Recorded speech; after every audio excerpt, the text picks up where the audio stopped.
former President Donald Trump indicted again, this time on charges related to the Capitol riot.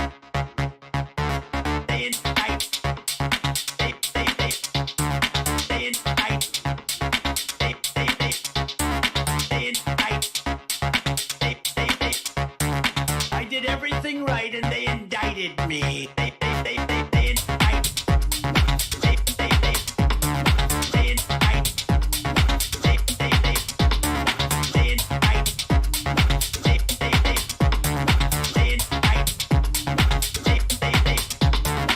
All I want to do is this. I just want to find 11,780 votes.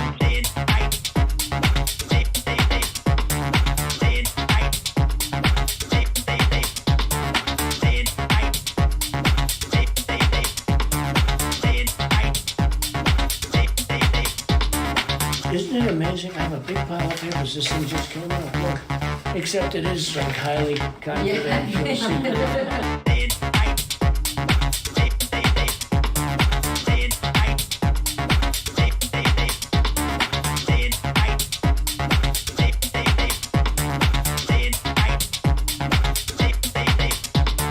I did everything right and they indicted me.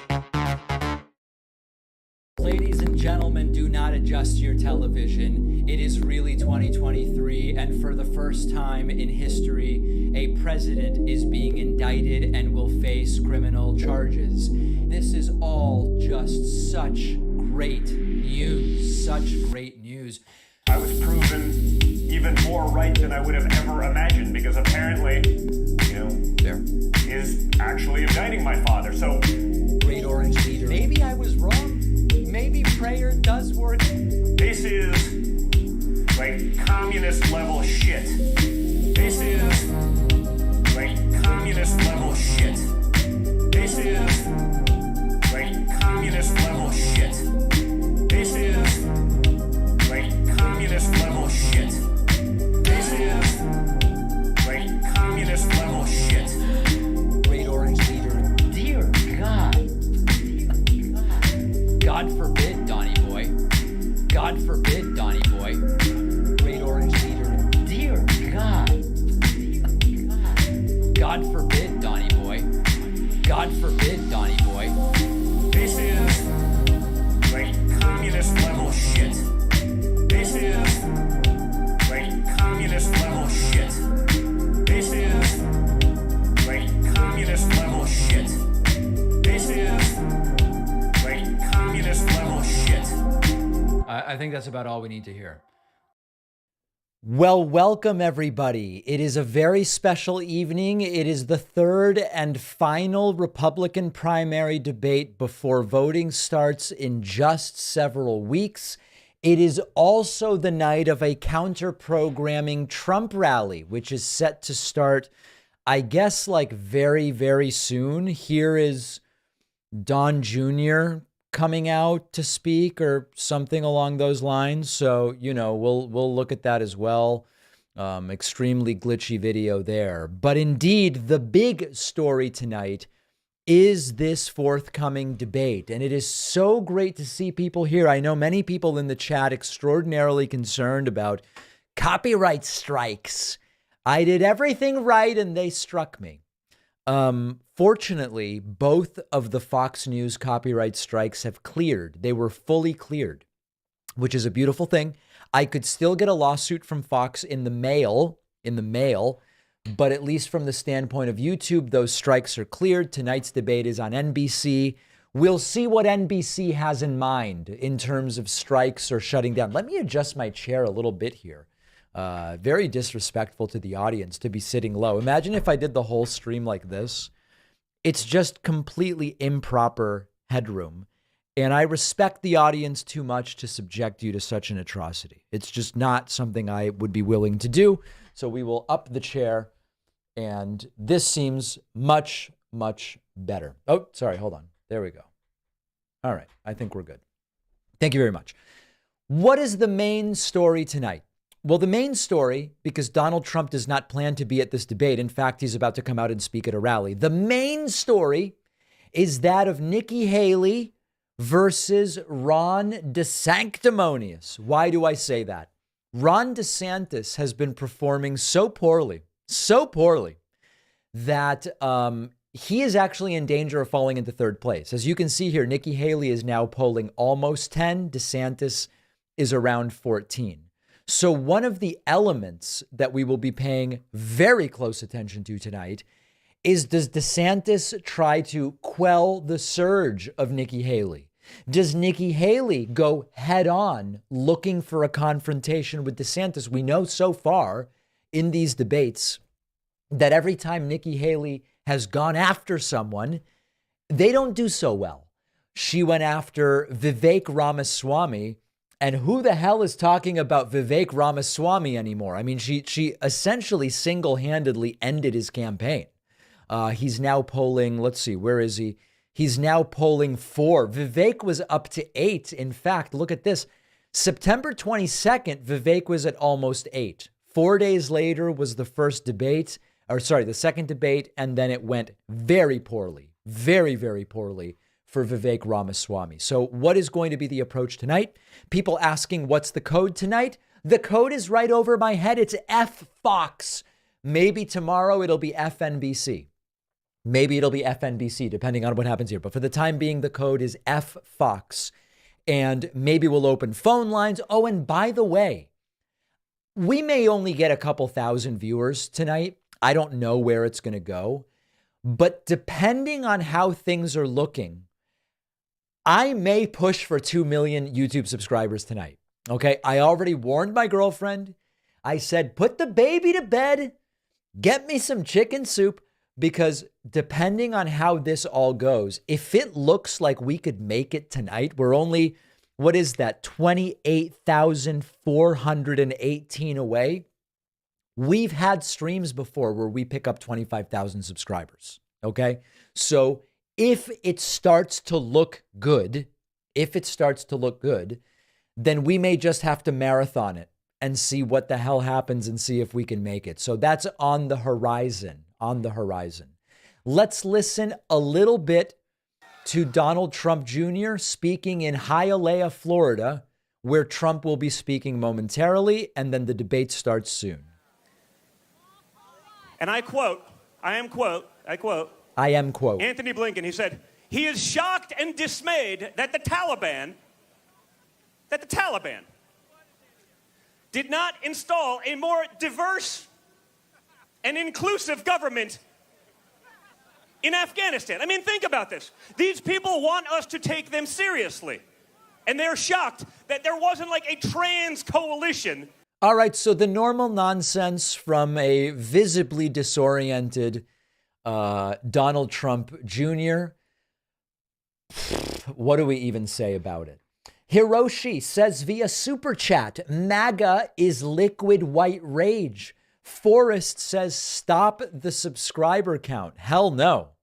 We want to keep it going. Why would we stop when we're about to win? Like Trump said, it was 2 a.m. and we were winning. And all of a sudden they did dumps.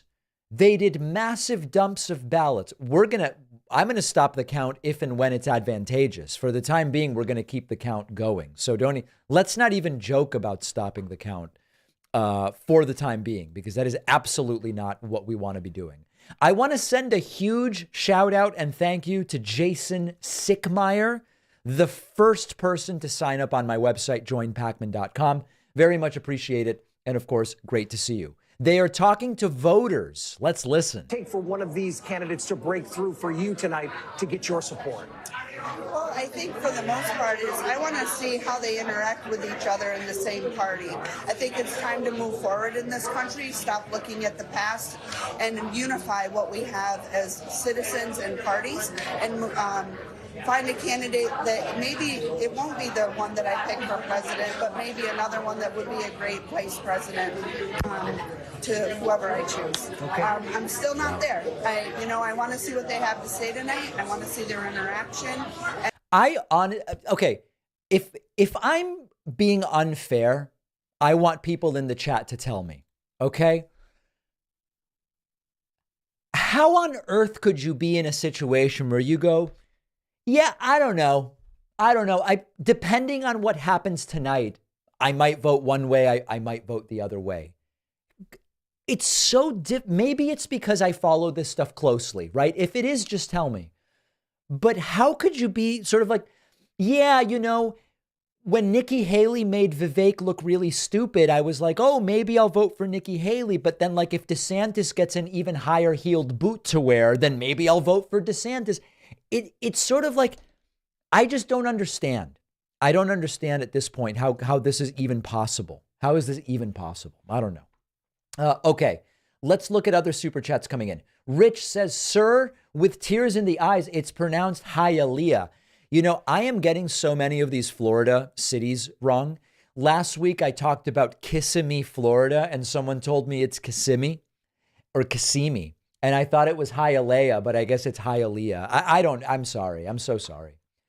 Let's see what else we have here. KMB has gifted 5 subscriptions on YouTube, putting us at 18. I appreciate that. Boss Lady says, how are you feeling? Did you take a COVID test? Yeah, I took many COVID tests. In fact, last week, I came clean. I had an announcement on the Thursday show that I was a little bit under the weather and I took a test for the virus. It came back very strongly negative. In fact, my doctor called and said, sir, we've never seen a test this negative. I mean, it's just, it bodes well that it's so negative that it's just shockingly negative. And I've remained negative. The only problem is I woke up today and the voice was a little bit altered, a little. It's a hair lower than my voice normally is. And even though I've remained negative throughout, there is a little bit of, it came forward. The cold came forward. But I feel completely fine. That's the great news. Feel fine, but the voice a little bit touched up there. Let's see what else we have here. Michael says, good day from the Aussie Capital Territory. Beautiful. My brother's actually in New Zealand right now. Extraordinarily impressive stuff. Aaron says, can I get an Obama? Let me see if I still have it. Obama. There it is. Oh, and thank you to Senator Larry Craig and Patrick Wolf for getting memberships on my website. Very much appreciate that. NBC now even going to the coverage of the Trump rally, which it really says something about their desperation. Josh Coletta says, at least you haven't committed the all too common Boca Raton. Boca Raton. Yeah, no, I would never. By the way, it's sort of like when I say Boca Raton, I'm buying into the fact that if these things are pronounced correctly in the native Spanish, people give you a look like, give me a break, dude, right? It's sort of like when someone calls into the show and I say, oh, it's Juan. And people go, David, please come on, don't do that. That's cringe. You just say Juan. Just say, we know you. Okay. But Juan, please. And so we all have to pretend, right? And we say, oh, we don't know. Sounds like English, right? Boca Raton. We'll pronounce it that way. Give me a break, guys. Give me a break. By the way, I'll be down there in a couple weeks. Going to be very strongly in Miami and Fort Lauderdale and the beaches, the palms, and the entire thing. I think it's going to be really quite a trip. If you're just joining us, we are moments away from the third and final Republican primary debate before the voting starts. Donald Trump opting not to participate and instead is offering counter programming in Hialeah, Florida. Let's dip into that a little bit. To mortgage our children's and our grandchildren's future, so we can fund some of the most corrupt countries in the world and get nothing for it. It's happening in Ukraine. It happens every time. Because you know what? They don't care. Their retirement plan is to get on the boards of those companies. You only get on the boards of those companies by selling more missiles. And it's a vicious cycle that goes forever. It never stops. And you know what? I'm not sending my kids or yours to go die to get Zelensky another house. Bloodthirsty, just absolutely crazy. These rallies, It's been a while since I've covered one of these. And really tonight, the point is the debate, which is starting imminently. It's been a while since I've covered one of these deranged Trump rallies.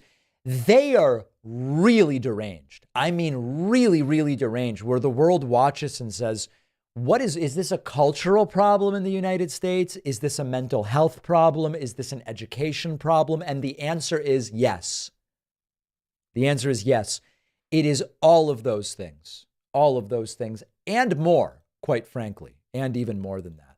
Big thank you to Kit Mitchell and Jennifer Hogan.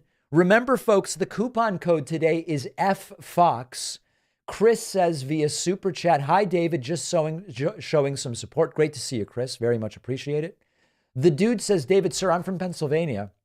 Looks like Democrats showed up and won some valuable elections here.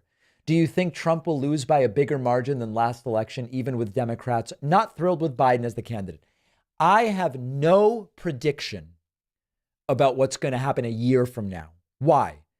Because I would just be blowing smoke. How do any of us know what's going to happen a year from now? What I can tell you is that there are good reasons to be skeptical that the New York Times Siena poll from the weekend is an accurate reflection of where we are. I think it is extremely unlikely that Donald Trump wins those 5 swing states, right? I'm not a betting man, but if I were a betting man, if someone out there wants to bet that Trump wins all 5 of those swing states, as the New York Times Siena poll says, I would go, oh, I'm going to take that bet. I don't think he does. So it's too early to make any specific predictions. But what I will also say is last night, Democrats overperformed the polls, And number 2, Republicans really have not done well since 2016. I mean, 2018 wasn't good for Republicans. 2020 wasn't good for Republicans. 2022 was supposed to be a red wave. They barely got the House, fell further behind in the Senate. Last night wasn't good for Republicans. So that's where I am right now. Other super chats coming in. Will you be doing the PBD show when I'm in Florida? You know, it occurred to me to send a message to Patrick and say, hey, I'm going to be in town. Do you want to have me on? That being said, it's during Christmas week. And even though I don't celebrate, I think he does. So I don't know that they're doing shows that week. Also, I've got plenty to do, when I'm down there. So I don't know. We'll see about that. Which of Trump's kids will run for president next? Good question. Hopefully none of them. Greg says, do you think underdogs like Nikki Haley have a chance of getting the nomination if Trump's legal troubles lead to him being ineligible to run? Here's a prediction, okay? If Trump is not the nominee, or if Trump does not become president, it will not be because he is declared legally ineligible to run. That's my prediction. People in the chat, let me know. Dak says, can you have a conversation with Destiny regarding the Israel-Gaza situation at some point? Maybe. My understanding is Destiny is banned from Twitch, and there's all sorts of other limitations and caveats and exclusions and terms and conditions and whatnot. No, in all seriousness, I would be glad to do it. I'm just so busy, and he's so busy that I don't know that it's going to be happening necessarily soon. Let's listen to, a voicemail or two from people watching with their, and by the way, let me mention, people talking about the mustache. I realize that the mustache is a disaster. Like, I'm not so deluded by my own sense of self and ego that I think the mustache looks good, but I'm doing it for charity. I'm doing it for Movember. November, known now as Movember, is a month where we say, hey, let's be aware of men's health vis-a-vis prostate cancer, testicular cancer, and men's mental health, including suicide prevention. That's why I'm doing it. When people ask me what's up with that, I say, here's why I'm doing it. And you can Google Movember. You can donate. It's a worthy cause. I think it's a great thing. So that's why I'm doing it. I understand this is not God's gift to mustaches, okay? Let's listen to a voicemail. David, Guy Young, Brookfield, Illinois. I love your YouTube clip with showing how the MAGA is whining. I love those MAGA tears. I'm doing a little jig. I can't wait for 2024 when I will dance on their grave and piss on it too. This is it right here. This is RIP GOP 2023. All right, so this guy is going to, and I quote, dance and piss on the grave of the Republican Party. So that's interesting, I guess. Here is the Eggman weighing in on Mike Johnson's porn app or whatever. Dave, I'm a 50-something-year-old male, and I want to be accountable for all my poor actions. Right. So I was thinking about putting an alert on my teenager's phone to alert them every single time that I look up porn. Yeah, isn't that obviously what anybody would do? On my phone, right? Except my kid's phone would be blinging all goddamn day, all goddamn night. She wouldn't get anything done. So it's kind of stupid. This Christian guy calling you up saying, I can't understand how you don't understand how porn notifications to your teenager's phone. These Christians are insane. Yep, I mean, it's absolutely correct. He's not saying all Christians. He's saying the Christians that notify their teens via an app when they've watched porn. Okay? Big thank you to Juan Peralta, who has just gifted a subscription at joinpacman.com and is new member number 24 today. Boss Lady says, are you worried about live streaming with 2 YouTube strikes? If I had 2 YouTube strikes, I would be worried, but I have 0 YouTube strikes. The Fox strikes cleared, and we can now really say F Fox to these people, as the coupon code says. I invite you to sign up on my website, joinpacman.com. You can use the coupon code FFOX, and the discounts are absolutely insane. Watch this guy, Pac-Man. He's good. Pac-Man. He's Pac-Man. A David Pac-Man membership costs $6 a month. Right. Exactly right. And I see people asking about the cancellations. Listen, tonight is not about me. Tonight is not about me. But I've talked about the fact that there are people who don't like my coverage of the Israeli-Gaza conflict. That's fine.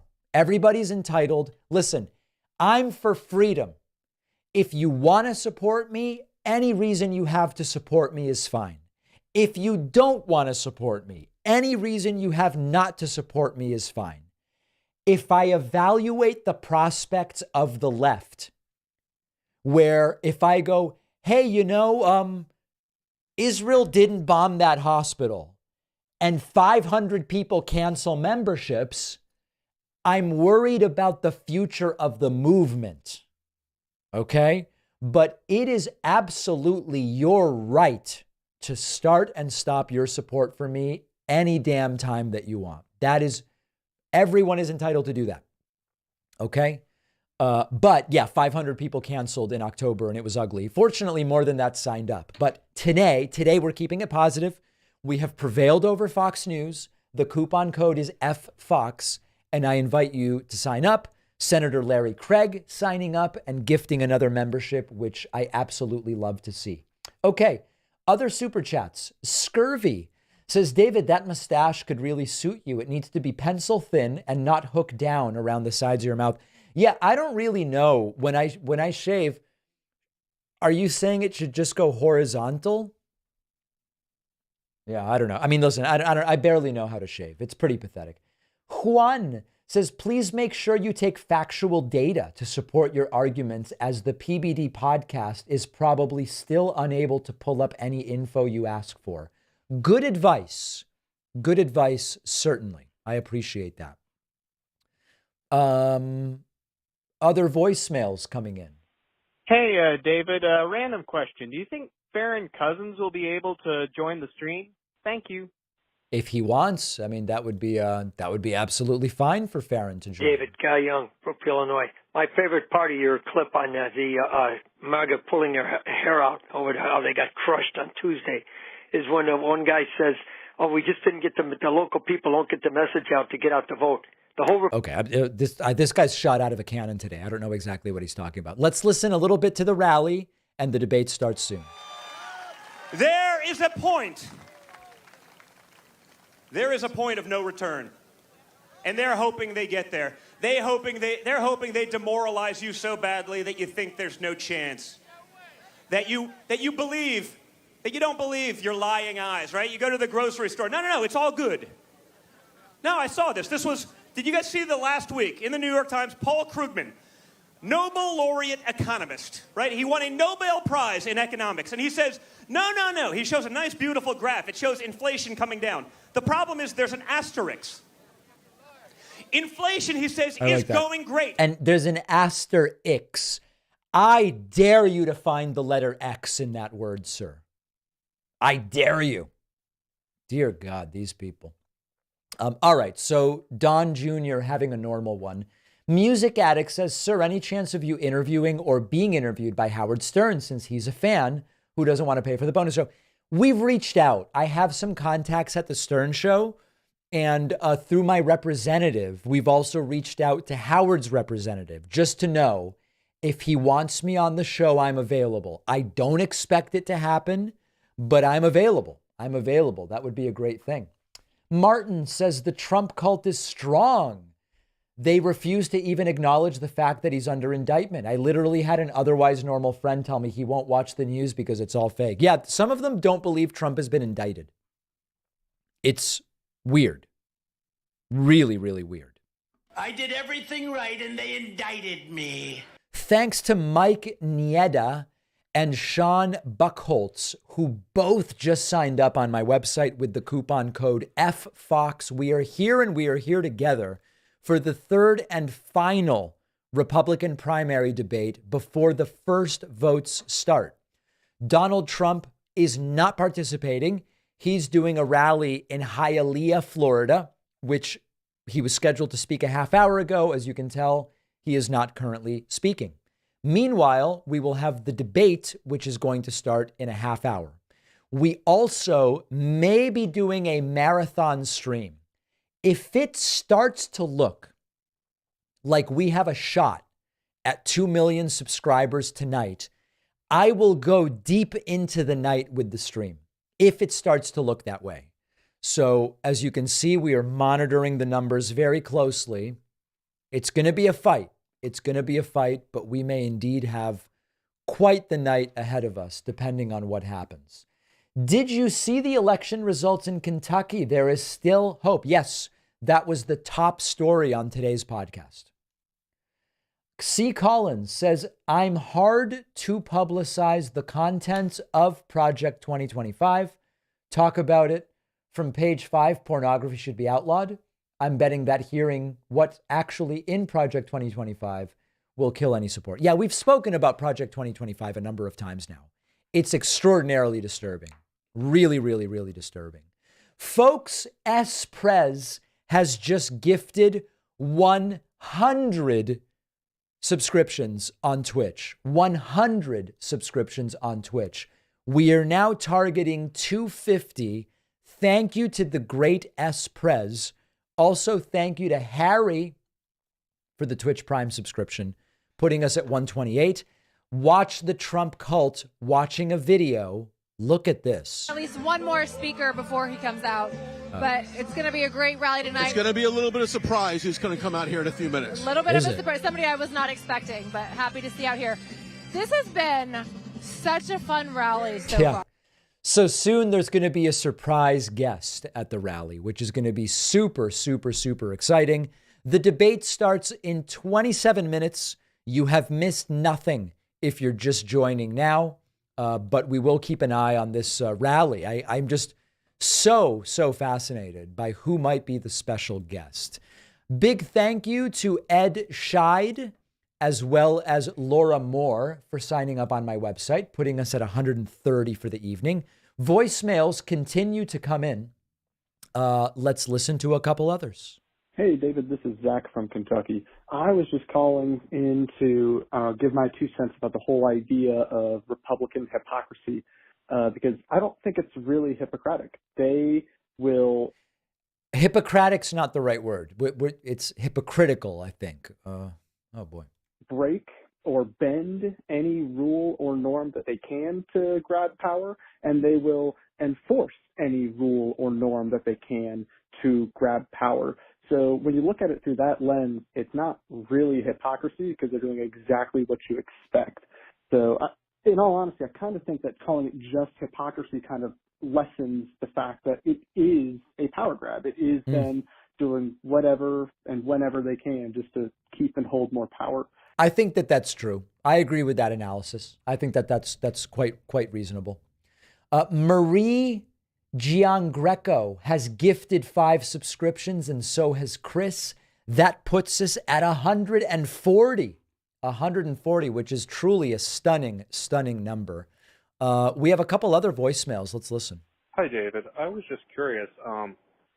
So I saw that Destiny Bonnell Goranson II Stevenson, or whatever his name is, started an in-person podcasting, kind of like what TVD does. Really? And he had mentioned on stream not too long ago that he wanted to talk to you and sort of have a longer dialogue than the brief occasional catch-ups you guys have. I was just wondering if anything like that is in the works. Between the two of you. Thanks, Dave. Take care. So Stephen Kenneth Destiny Bonnell Goranson II is now doing an in-person show or something like that. I mean, I would do that. That's interesting. I don't even know where he lives these days, but I'll be down in Florida. If he's still there, I would be I would be glad to do it. All right, we are standing by primarily for the Republican primary debate, which is going to be momentarily. Let's listen to a little bit of the preview. Having to represent the former president's foreign policy.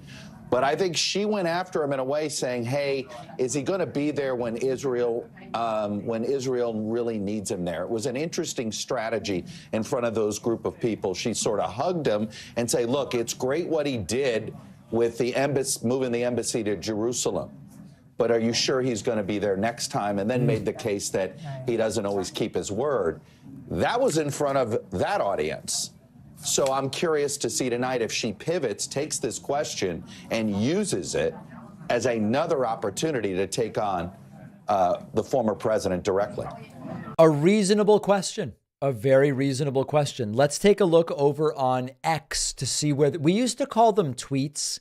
Now we call them, because it's X, they're called excretions. It's a little unsightly, but it is what it is. Let's see if we have, so there's some clips from the Don Jr. thing. Always curious. Oh, look, Roseanne spoke at the rally moments ago. Aren't we all fed up with the deep state bullshit? By the way, Roseanne is very mentally ill, and this isn't a joke. I'm not stigmatizing it. She has serious mental illness. It's known. And I almost wonder whether it's not inappropriate in some way to kind of take advantage of her in this way, put her in positions where she really just behaves in an extremely sick way.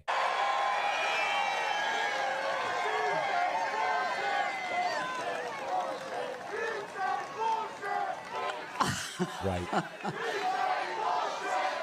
the bullshit! We want Trump, the Magador, to kill that goddamn bull!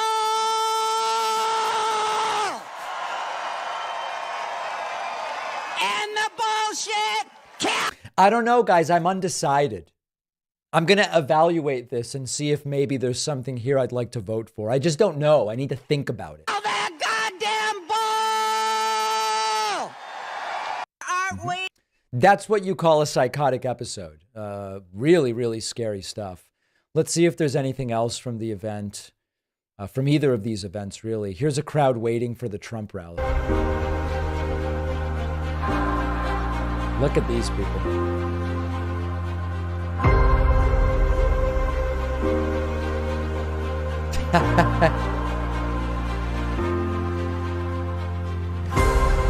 I wouldn't go to one of these things if there was no line. The idea of standing in line is just really wild. Really, really, really wild.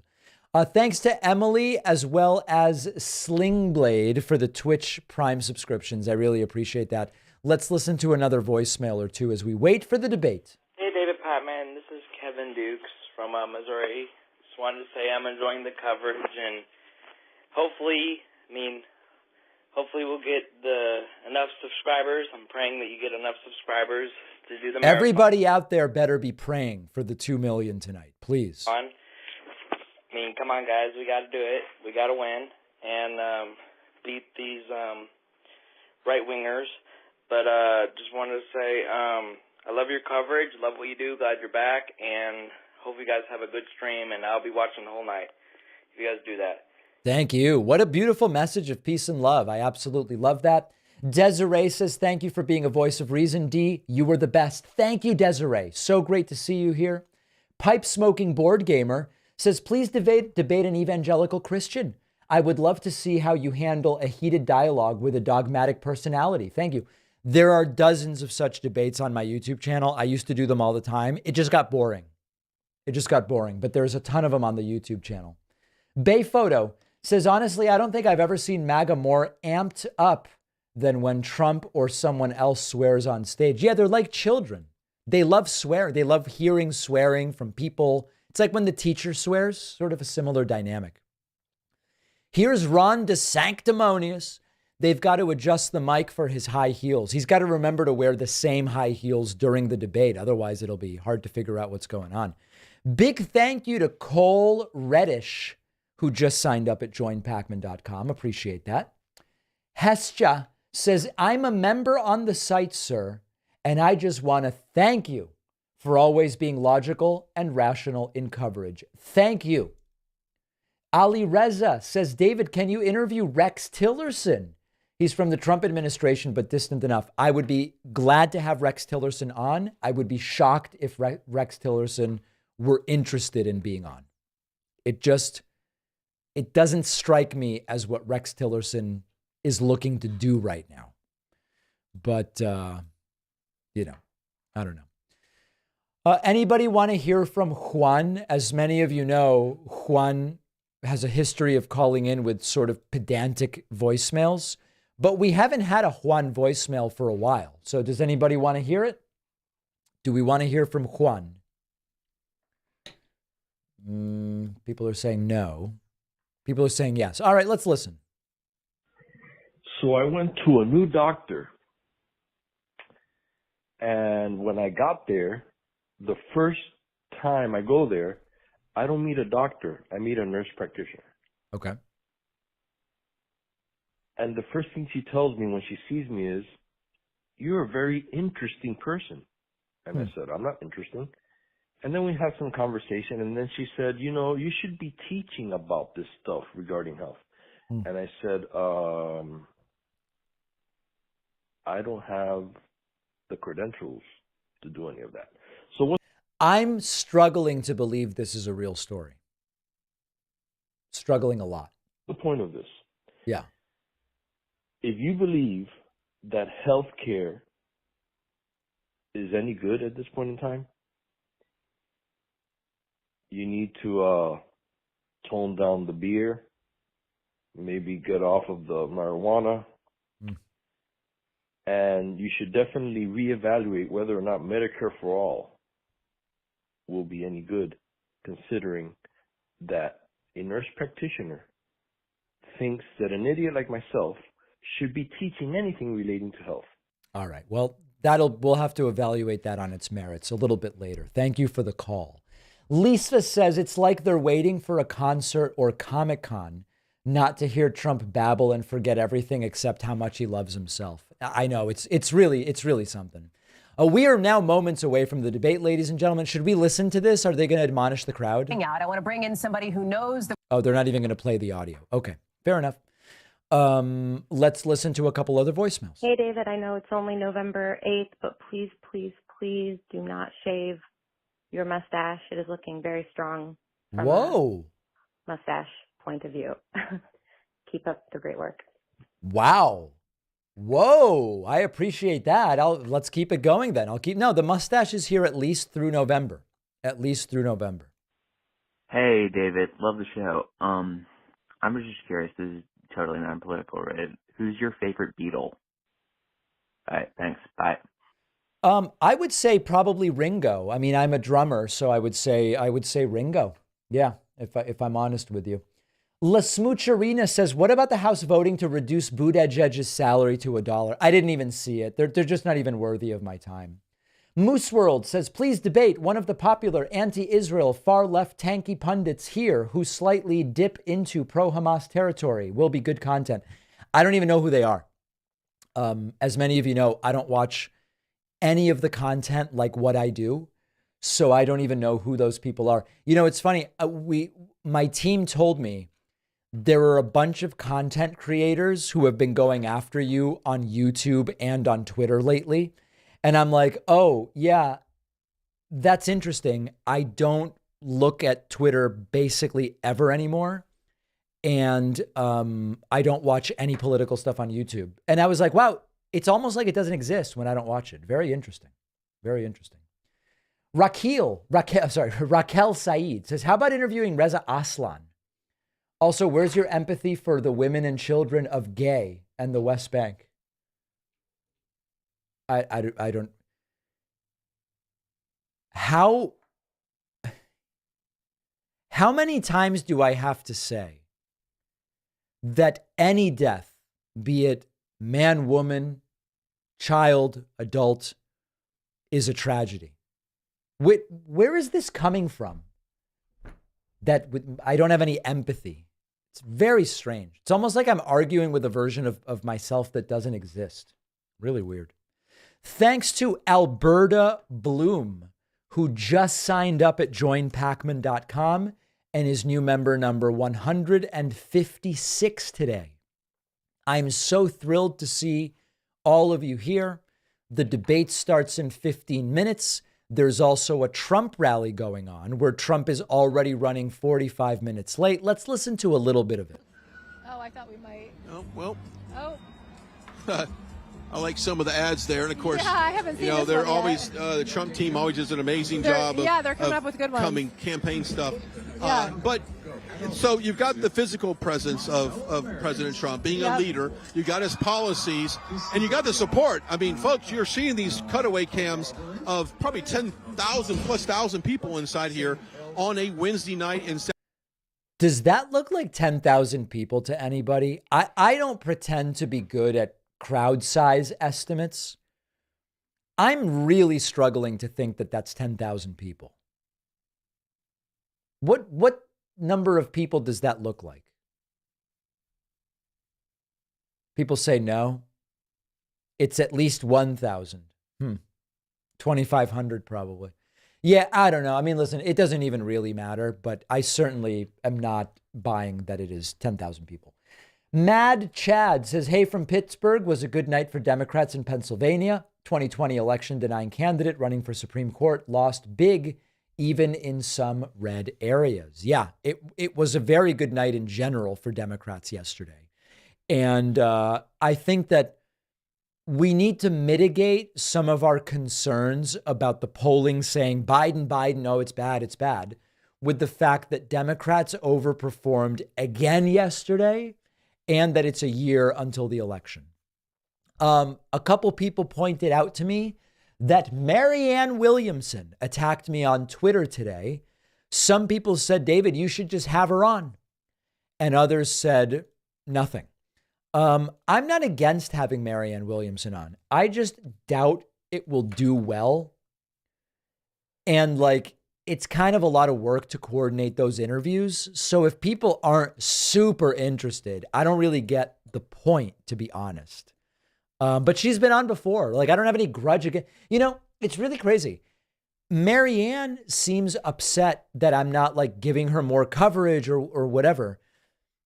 I have no grudge with her. I just don't think she can win, and I don't find her candidacy super interesting. She's a perfectly nice lady. Whatever, she has every right to run. I don't have this big, evil, anti-democratic take. It's just it's just not that interesting to me. We've had her on before, and it's it's fine. I don't know, whatever. Thiologist says, make a bold debate prediction. Also talk to this one small indie streamer named Destiny. My debate prediction is that Vivek Ramaswamy will say something stupid. Is that bold or is that just too obvious? I don't know. I guess we'll find out. We'll find out pretty soon. Let's listen. Bless the United States of America.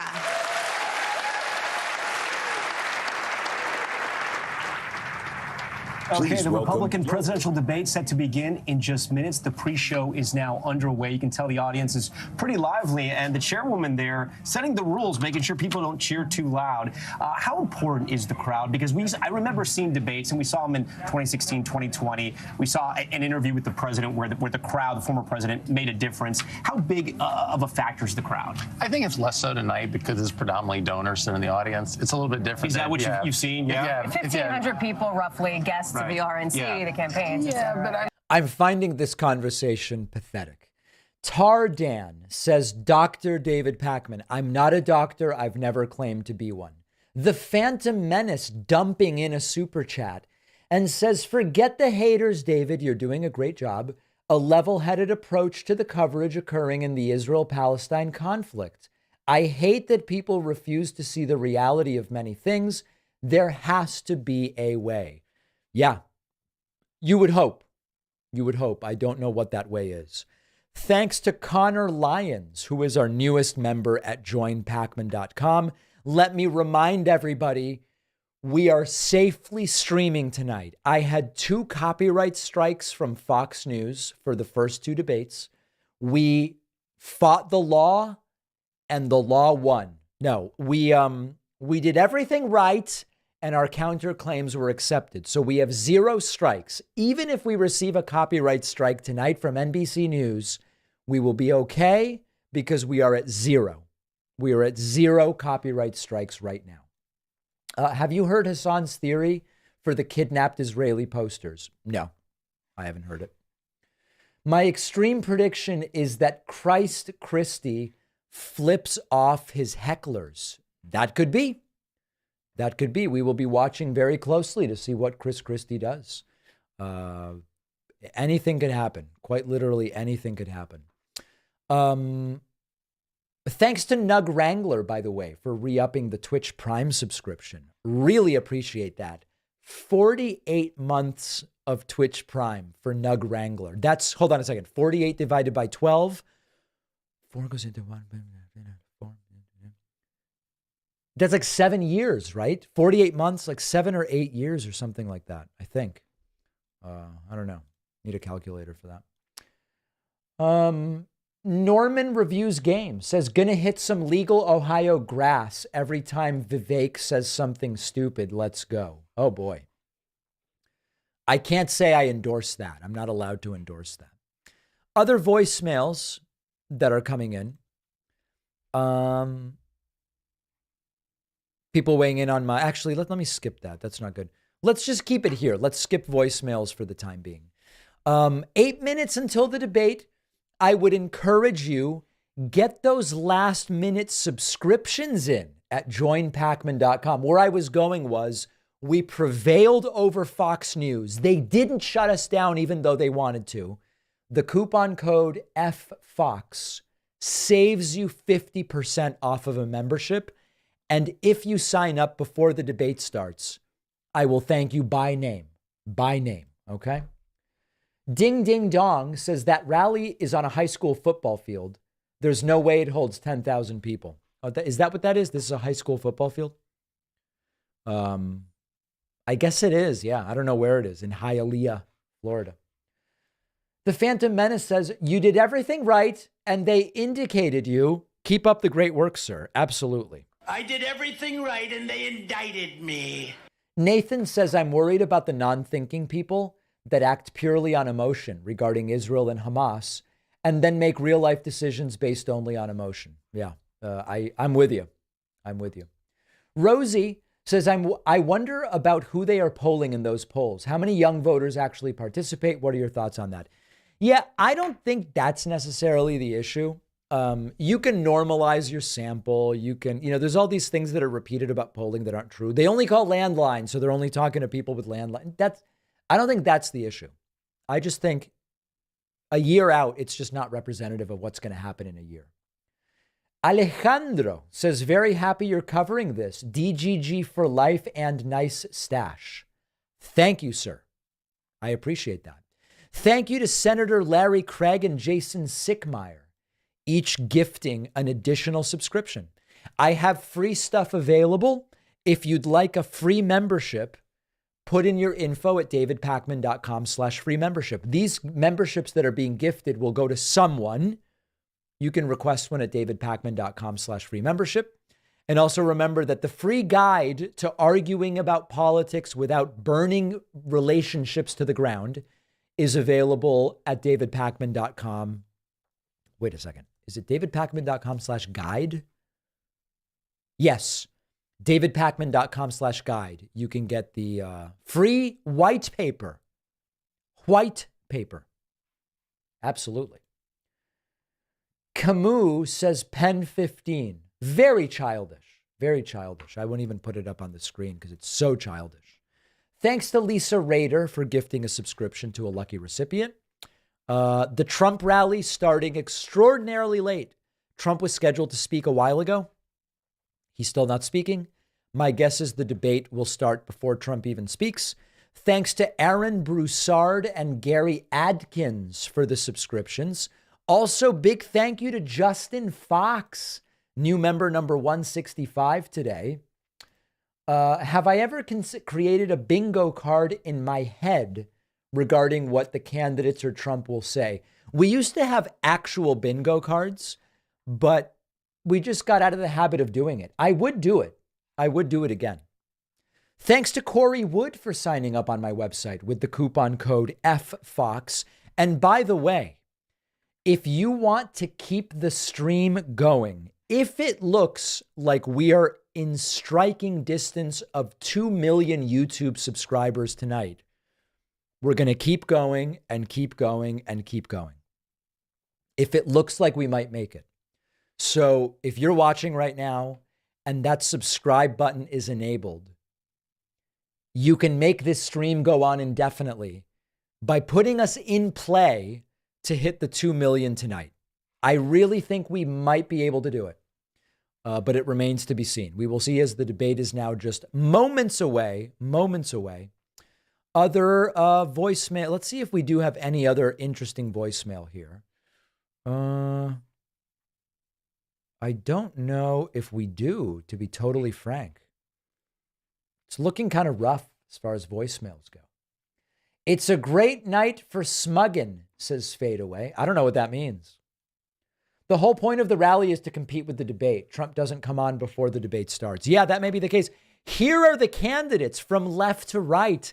It's Chris Christie, Nikki Haley, Ron DeSanctimonious, Vivek Ramaswamy, and Tim Scott. Ladies and gentlemen, all people who will not be the next president of the United States. They're going to stand in that position behind the podiums. They've just entered the debate hall. To a big cheer, it sounded like, from the crowd who was gathered just a couple of rooms over from where we're sitting right now. And listen, this is one of those moments here. They're walking out. It's an iconic moment. Who will most eloquently compete to lose to Donald Trump in the forthcoming primary? Okay. Thanks to DMJI for gifting 5 subscriptions. Sonic says, what is happening here? There we go. Sonic says, hey, David, life going acceptably? How much of a train wreck are you expecting out of this debate? Quite a train wreck. David says, quick question. As a longtime subscriber with no coupon code, what's the secret to get on a live call? Call in when we take calls. There's really no secret. I mean, we're getting to a lot of people on the live calls. It's quite a scene. And speaking of memberships dumping in, Laura Sarbach, Omar Quintanar, Matthew Hall, Alex Knowlton, Adam Grobsky, Michael Mercier, Eric Valdez, Jade Forshee, and Christian Ross. Thank you for signing up. I so appreciate it. We are minutes from the start of this debate, and we're going to be here all night. So it's so great to have all of you here. Let's see if we can squeeze in one new voicemail before this starts. Hey, David. I'm a fan of the show. Fan of you. Thank you. I don't know if you actually realize how many people are out here that were around during the 70s, during the... All right, we're going to pause on that, and let's listen to just one more. David, this is Chad. I'm calling you from Pennsylvania, western Pennsylvania here, just outside of Pittsburgh. And with the 2022 elections mostly going the Dems' way in most places, even in places like Kentucky and Virginia and Ohio, where you thought maybe that the Republicans would see big wins there.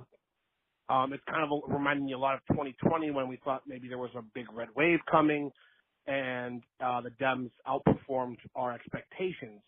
What would happen in your mind if Trump were to beat Biden in 2024, but the Dems gain control back of the House and either the Senate Yeah, let's deal with the hypotheticals maybe when we have like actual candidates. I think we're just getting a little bit ahead of ourselves, All right, it is time for the debate. Let's listen. Has to stop, elect me, and I can prevent this from happening. You are seeing that countdown clock in the bottom of your screen right now. We're less than a minute away. Hogan, Noel, Carlos, we thank you so much. And thanks to Gracie Wall for signing up at joinpacman.com. Folks, we have a goal of 250 tonight. The ticker will keep ticking during the debate. There will be commercial breaks during which we will switch over to the Trump rally. It is wall-to-wall coverage of the entire Republican primary, starting with these 5 candidates, Mike Pence dropping out, other candidates not making it onto the debate stage. So we are down to just 5, the final time to hear from these candidates in a debate setting before the first primary votes. And it is all happening in Florida or Florida, depending on your preference.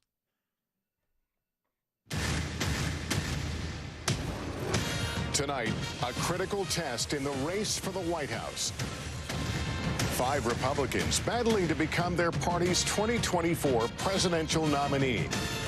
The candidates ready to make their case on why they're prepared to be commander-in-chief amid 2 wars on the world stage, how they plan to tackle stubborn inflation, and how they can unite a deeply divided electorate. Who is best to take on President Biden? And can any of them first beat former President Trump, who's far ahead in the polls? The candidates are here. Florida Governor Ron DeSantis, former UN Ambassador Nikki Haley, entrepreneur Vivek Ramaswamy, former New Jersey Governor Chris Christie, and South Carolina Senator Tim Scott. From NBC News, the Republican presidential debate. Live from the Adrian Arst Center in Miami, Florida.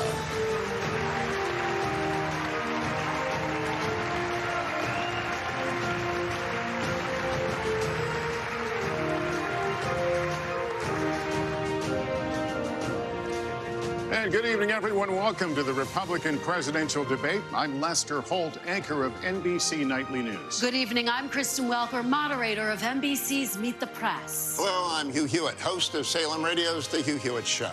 We are now just 68 days from the Iowa caucuses when Republican primary voters will begin to determine their party's nominee for president. Tonight, we'll question 5 candidates seeking that nomination on how they're best prepared to be commander-in-chief. And, of course, how best to bring down prices impacting Americans across the country. We have 2 hours for a serious debate on the issues that matter most to Republican voters. Candidates will have 1 minute and 30 seconds for answers and the opportunity for a closing statement. Follow-ups will be at the discretion of all of us at the table, the moderators. Invoking a candidate's name or policy does not necessarily mean the mentioned candidate is entitled to a response. Smart.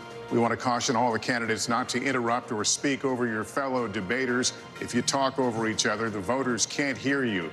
And given the critical issues we're facing specifically on the world stage, we want everyone to hear every word you have to say.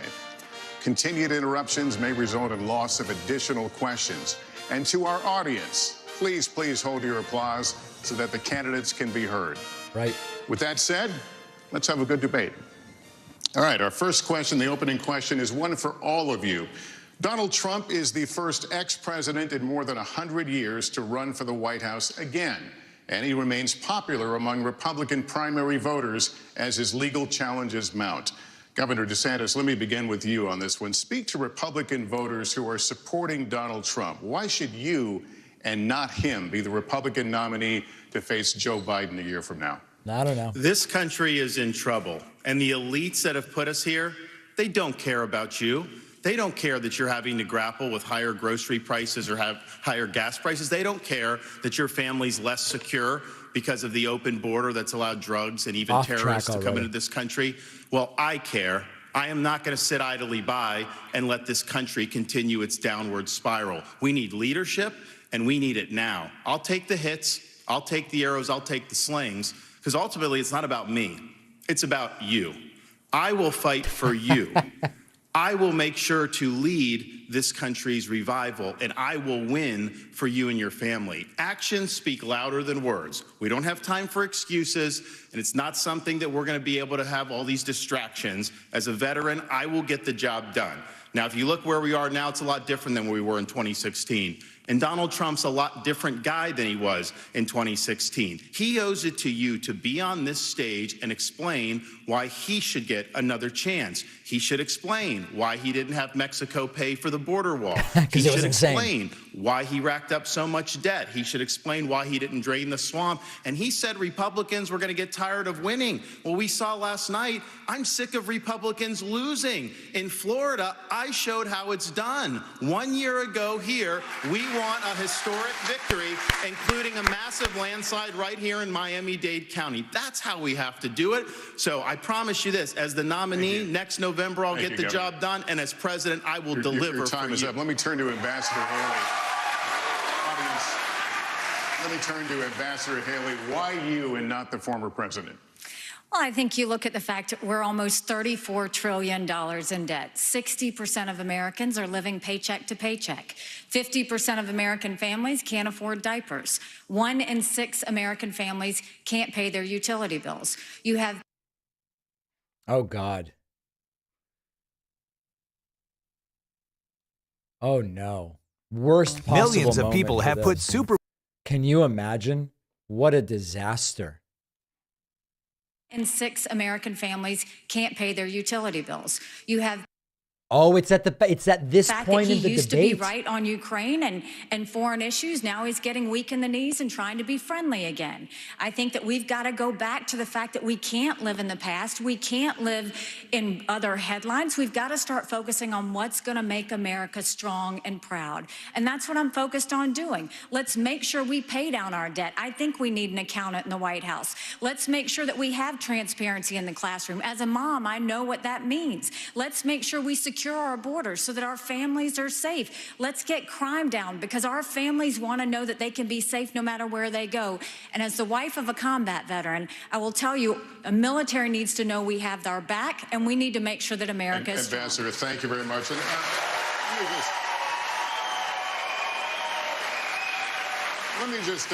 let me just caution the audience. Let's not go down this road. We've asked you to please, keep restrain yourselves, and would be helpful so we can hear the candidates, because these are important issues and the voters want and need to hear them.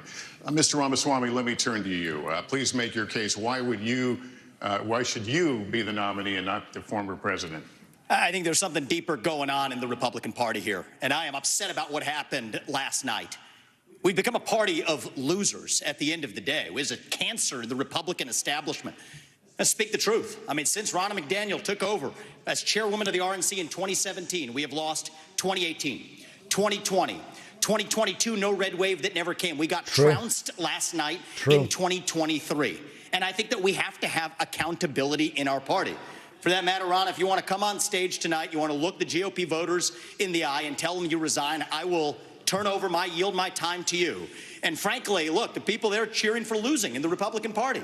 Right. Think about who's moderating this debate. This should be Tucker Carlson, Joe Rogan, and Elon Musk. We'd have 10 times the viewership, asking questions that GOP primary voters actually care about and bringing more people into our party. Man.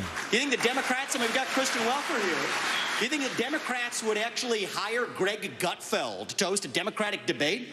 They wouldn't do it. And so the fact of the matter is, I mean, Kristen, I'm going to use this time because this is actually about you in the media and the corrupt media establishment. Ask you, the Trump-Russia collusion hoax that you pushed on this network for years, was that real or was that Hillary Clinton made-up disinformation? Answer the question. Go. Mr. Ross. What the hell? What? We need accountability because this media rigged the 2016 election. They rigged the 2020 election with the Hunter Biden laptop story. Mr. Ramaswamy, and they're going to rig this election. Your time is up. Accountability. Let me turn to Governor Christie. Why you? That's called I'm polling 4% and I'm desperate. Let's not do this. Let's let the candidate speak. Governor Christie, why you and not former President Trump? Well, Lester, look, you said it at the beginning of the debate. We are dealing with extraordinarily important issues facing this country right now. We have our greatest ally in the Middle East under fire from a terrorist group that has committed to wiping them and every Jewish person in this world off the map. We have Ukraine with Vladimir Putin, a communist KGB dictator who wants to put the old band back together. He's starting in Ukraine, and he's going to move to the Baltics and Poland after that. We have inflation in this country that is choking every American family that wants to try to rise up and give their children a better life. And tonight, we need to decide which president is going to be the one to tackle the big issues, who's going to make this country look once again, not just inward, but look outward at the world and say America is the country, the indispensable nation that makes this a safer world. And in a safer world, American innovation, American hard work has always been the thing that has driven our country to greater things. I'm going to be the president who will do those big things. We're not going to be small, and I'll say this about Donald Trump. Anybody who's going to be spending the next year and a half of their life focusing on keeping themselves out of jail and courtrooms cannot lead this party or this country, and it needs to be said plainly. Governor, thank you. Let me turn to Senator Scott. Senator Scott, you've said former President Trump can't win. Make your case to Republican voters. Well, certainly. What I would say without any question is that the truth of my life destroys the lies of the radical left. We need a president and a candidate who will actually help our base solidify and attract independent voters into our party. The Great Opportunity Party is now winning back African-American voters and Hispanic voters because we are working on a foundation based on faith. Our nation is facing some deep challenges. It is the loss of faith in this nation that is a part of the erosion that we're seeing every single day. It's restoring faith, restoring our Christian values that will help this nation once again become the city on the hill. When Ronald Reagan talked about the city on the hill, he was coming from Matthew 5. When President Lincoln talked about a house divided, that was Mark. Our founding documents speak to the importance of a faith foundation. You don't have to be a Christian for America to work for you, but America does not work without a faith-filled Judeo-Christian foundation. I would be the president that helps us restore faith in God, faith in each other, and faith in our future. Without that focus, none of the issues, the policies matter. We have to get back to being a nation that is, in fact, the city on the hill, that believes in each other enough for us to fight for that future. Senator Scott, thank you. We're going to turn now to the challenges facing the next commander-in-chief. You'll all be fielding questions first from me and the Republican Jewish Coalition, and then from Kristen and Hugh. So as we continue forward, the Israel-Hamas war is barely a month old. Tonight, Israeli troops are fighting inside Gaza City with over 200 hostages who remain captive there, and civilian casualties mount inside Gaza. As President of the United States, what would you be urging Israeli Prime Minister Benjamin Netanyahu to do at this moment? Governor DeSantis. I would be telling Bibi, finish the job once and for all with these butchers, Hamas. They're terrorists. They're massacring innocent people. They would wipe every Jew off the globe if they could. He cannot live with that threat right by his country, that Hamas should release every hostage and they should unconditionally surrender. I'm sick of hearing the media, I'm sick of hearing other people blame Israel just for defending itself. We will stand with Israel in word and in deed, in public and in private. And I can tell you, as governor, I actually did something about it. Biden's neglect has been atrocious. We had Floridians that were over there after the attack. He left them stranded. They couldn't get flights out. So I scrambled resources in Florida. I sent planes over to Israel, and I brought back over 700 people to safety. There could have been more hostages had we not acted. And I'll tell you this, I met the first plane load when they came to Florida, and one of the mothers pointed to a 6-year-old daughter, and she said, my daughter had been saying the last 2 nights, Mommy, I don't want to hear any more bombs, no more rockets. I just want to get back to Florida. So there's a difference between words and deeds. We acted and we saved lives. Thank you. Ambassador Haley, what would you do? What would you be urging Prime Minister Benjamin Netanyahu to do? Would you consider humanitarian pause, for example? The first thing I said to him when it happened was I said, finish them. Finish them. And the reason is I worked on this every day when I was at the United Nations. And we have to remember that they have to, 1, eliminate Hamas, 2, support Israel with whatever they need whenever they need it, and 3, make sure we bring our hostages home. We need to be very clear-eyed to know there would be no Hamas without Iran. There would be no Hezbollah without Iran. There would not be the Houthis without Iran. And there wouldn't be the Iranian militias in Syria and Iraq that are trying to hit our military men and women if it hadn't been for Iran. And who is funding Iran right now?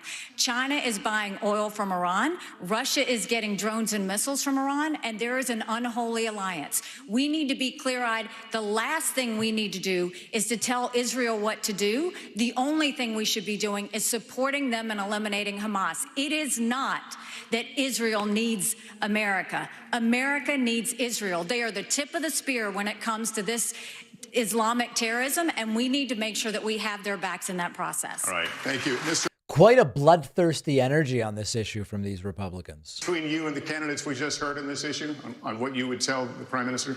Not in terms of what I would tell the Prime Minister, no. In fact, I would go one step further. The founding vision of Israel was based on the idea that they don't want to depend on anybody else's sympathy or direction in defending themselves. So what I would tell Bibi is that Israel has the right and the responsibility to defend itself. I would tell him to smoke those terrorists on his southern border, and then I'll tell him as President of the United States, I'll be smoking the terrorists on our southern border. That's his responsibility. This is our responsibility. That's how we move forward. But I want to be careful to avoid making the mistakes from the neocon establishment of the past. Corrupt politicians in both parties spent trillions, killed millions, made billions for themselves in places like Iraq and Afghanistan, fighting wars that sent thousands of our sons and daughters, people my age, to die in wars that did not advance anyone's interests, adding $7 trillion to our national debt. And Joe Biden sold off our foreign policy.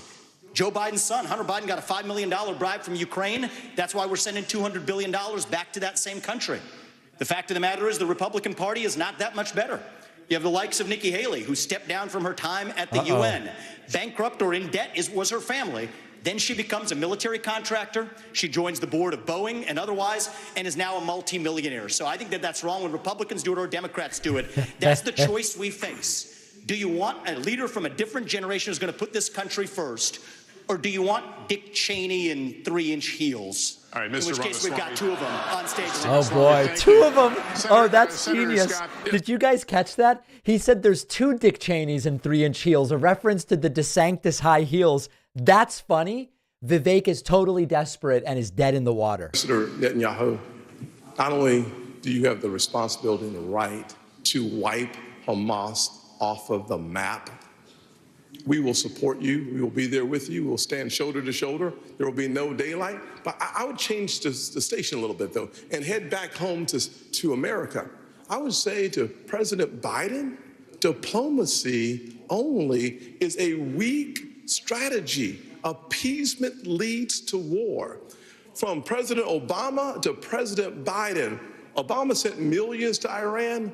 Frankly, President Biden has sent billions to Iran. That is why I've said that there's blood dripping from the hands of President Obama and President Biden. I would tell President Biden with great clarity, If you want to stop the 40+ attacks on military personnel in the Middle East, you have to strike in Iran.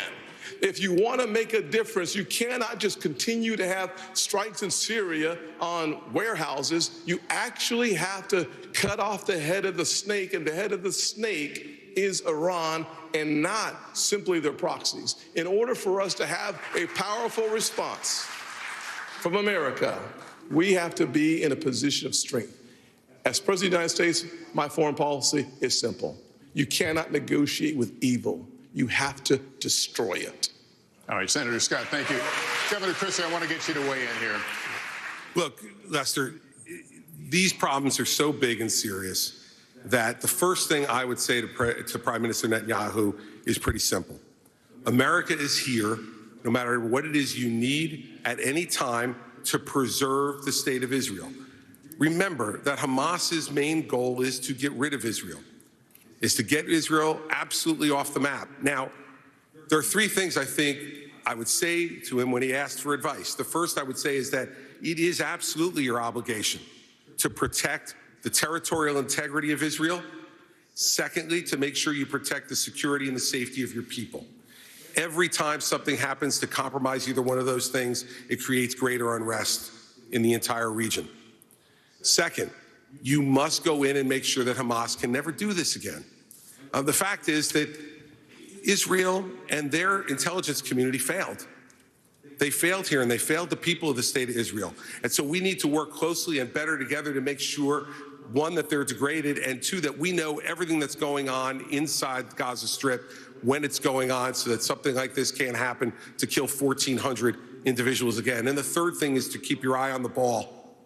Make sure that we continue to isolate Iran, work with the reasonable nations in the Middle East, the other Arab nations who want to partner with you, and make sure that we continue to isolate Iran so that their only friends in the world are the part of the evil foursome: China, Russia, Iran, and North Korea. Governor Christie, thank you very much. And we're going to continue in this vein right now with a question from Matthew Brooks, the CEO of the Republican Jewish Coalition, a partner of the Republican National Committee in this debate. Here it is. Given attacks by Iranian-backed proxy groups on U.S. military bases in Syria and Iraq, attacks that have wounded approximately 24 of our U.S. servicemen, do you support the use of military force by the United States against Iran? Governor Haley, would you please answer that? Yes, I'd first like to say they're 5-inch heels, and I don't wear them unless you can run in them. Oh, boy. The second thing that I will say is I wear heels. They're not for a fashion statement. They're for ammunition. What we need to be doing for Iraq and Syria is, first of all, the idea that our men and women could be targeted and that we've allowed almost 100 hits to happen under Biden's watch is unthinkable. We need to understand this is Iran giving the green light, telling them what to do, and we shouldn't be doing the tit for tat like what Joe Biden has done. We need to go and take out their infrastructure that they are using to make those strikes with so they can never do it again. Iran responds to strength. You punch them one and you punch them hard and they will back off. But what we don't need is Biden falling all over himself to get back in the Iran deal, him giving $6 billion to get 5 hostages home, him telling Netanyahu now that he needs a pause or a ceasefire. We don't need him going and sitting there tiptoeing around Iran because he thinks they're going to do something. You don't respond to an enemy and a terrorist with fear. You respond with strength. When you do that, that's when the world pays attention, and that's when Iran stops. Thank you. Governor DeSantis, if I can continue with you. Just today, the U.S. launched another one of its limited airstrikes against targets in Syria, this time Iranian-linked facility. How far would you go militarily to hold Iran accountable? Well, first, Matt, thanks for your question, and I appreciate what you've done over the last month. I know it's been very difficult for the community, and appreciate you guys rallying together in difficult times. I actually served in Iraq back in the day, and we had al-Qaeda in Iraq.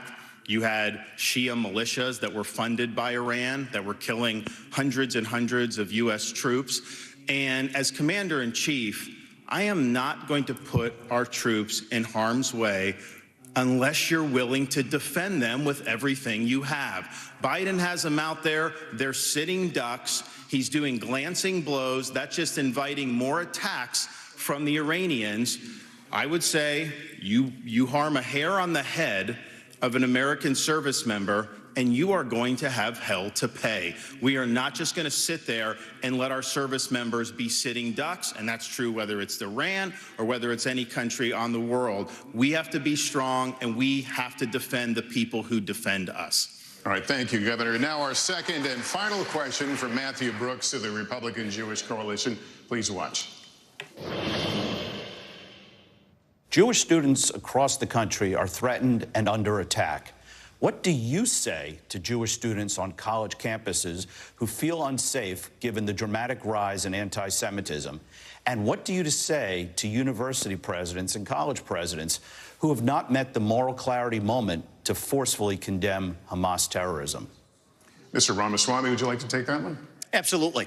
I think the scourge of anti-Semitism across this country, including at places like my alma maters and places like Brooklyn Bridge in New York, it's sad to see, but here's what history teaches us. Anti-Semitism is a symptom of a deeper cancer in a country and a society that is lost, and we are lost. Several years ago when I wrote my first book, Woke Inc., I was talking about they were chanting death to America, death to white people, death to Christians. Nobody was waking up back then. Now it's even bad. Now they're saying death to Israel and worse. So it is wrong, but we have to get to the root cause here. Now, I think it's really important that we do this through leadership, not censorship. Leadership means fill that void with purpose and meaning. Dilute this wokeism and anti-Semitism to irrelevance. These kids, they have no idea what the heck they're even talking about when they're siding with Hamas over Israel. They are fools.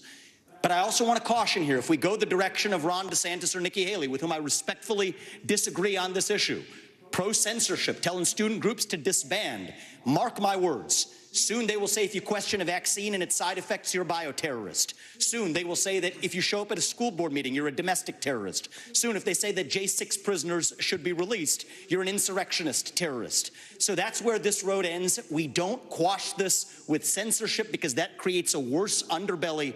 We quell it through leadership by calling it out. These university administrators have lost their way, and we need leadership at the top in the United States of America that restores our founding values and that has no place for this kind of anti-Semitic hate. That's where I stand while respecting our Constitution. Your time is out. Senator Scott, let me get you to weigh in on what you just heard.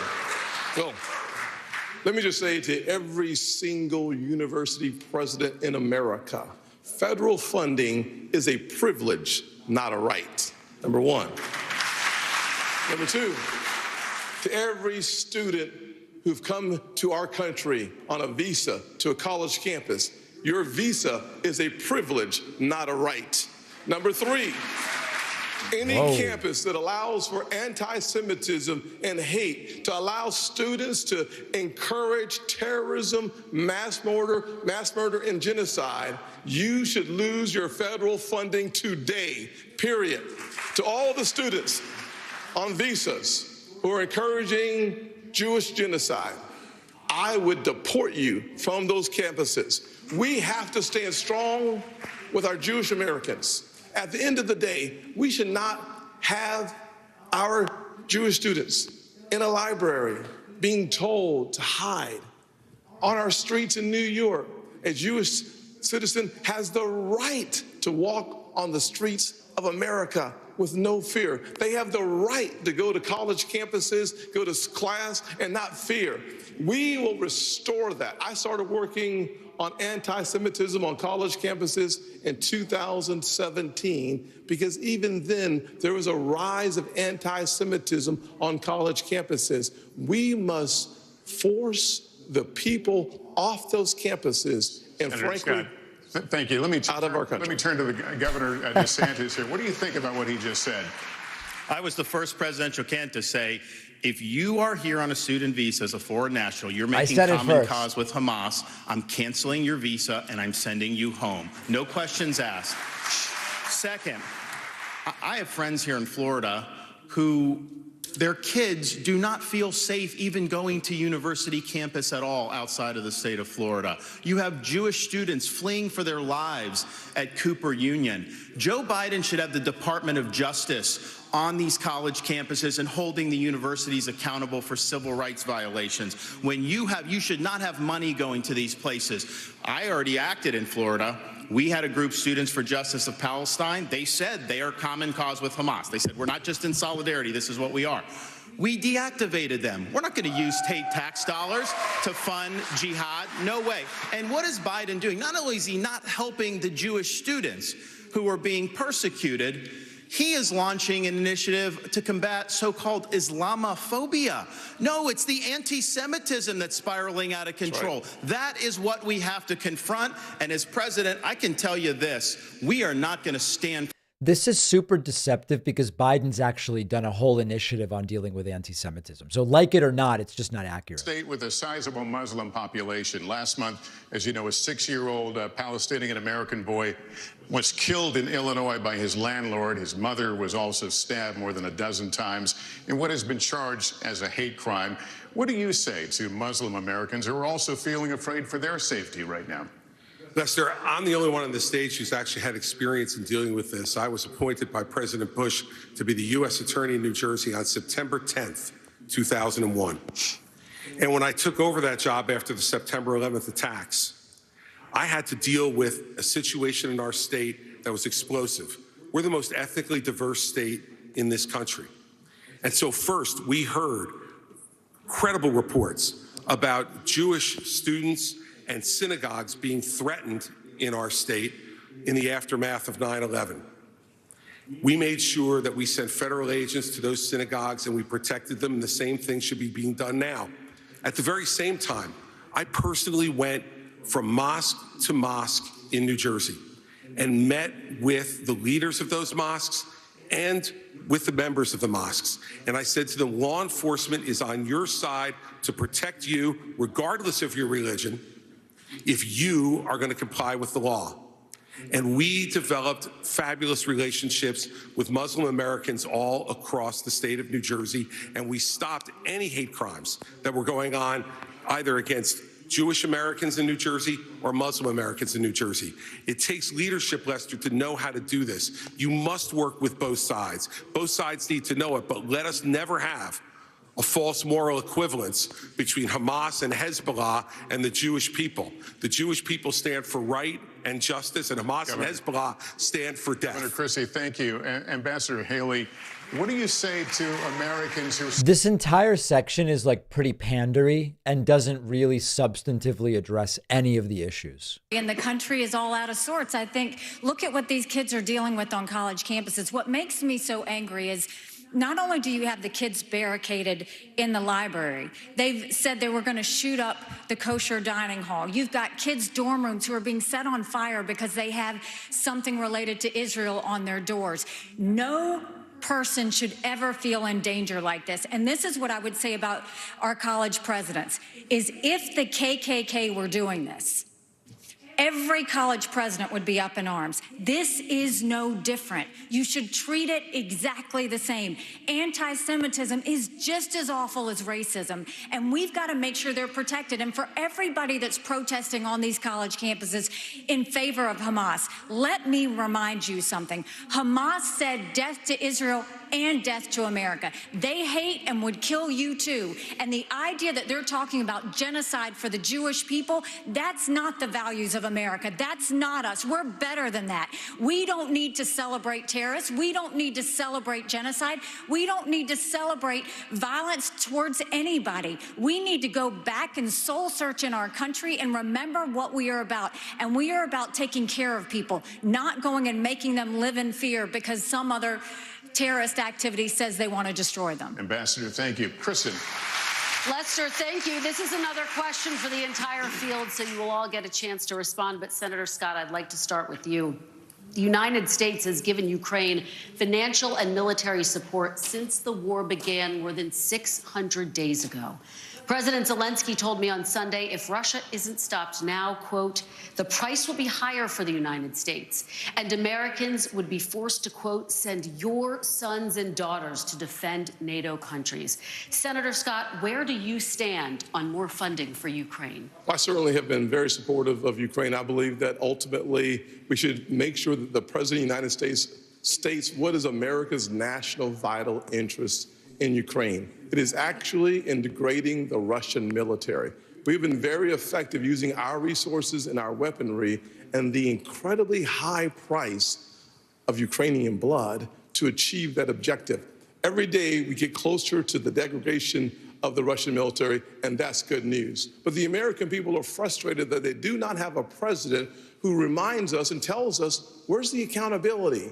Where are those dollars? How are those dollars being spent? We need those answers for us to continue to see the support for Ukraine. And at the same time, I would say that a package that's been offered by the president for Ukraine and Israel, that's the wrong approach. We need to focus specifically on providing Israel with the $14 billion that they need so that we show the world that we are 100% undeniably standing shoulder to shoulder with Israel. And then as we turn away from that direct support for Israel, we should go to our southern border and close our southern border with the resources necessary.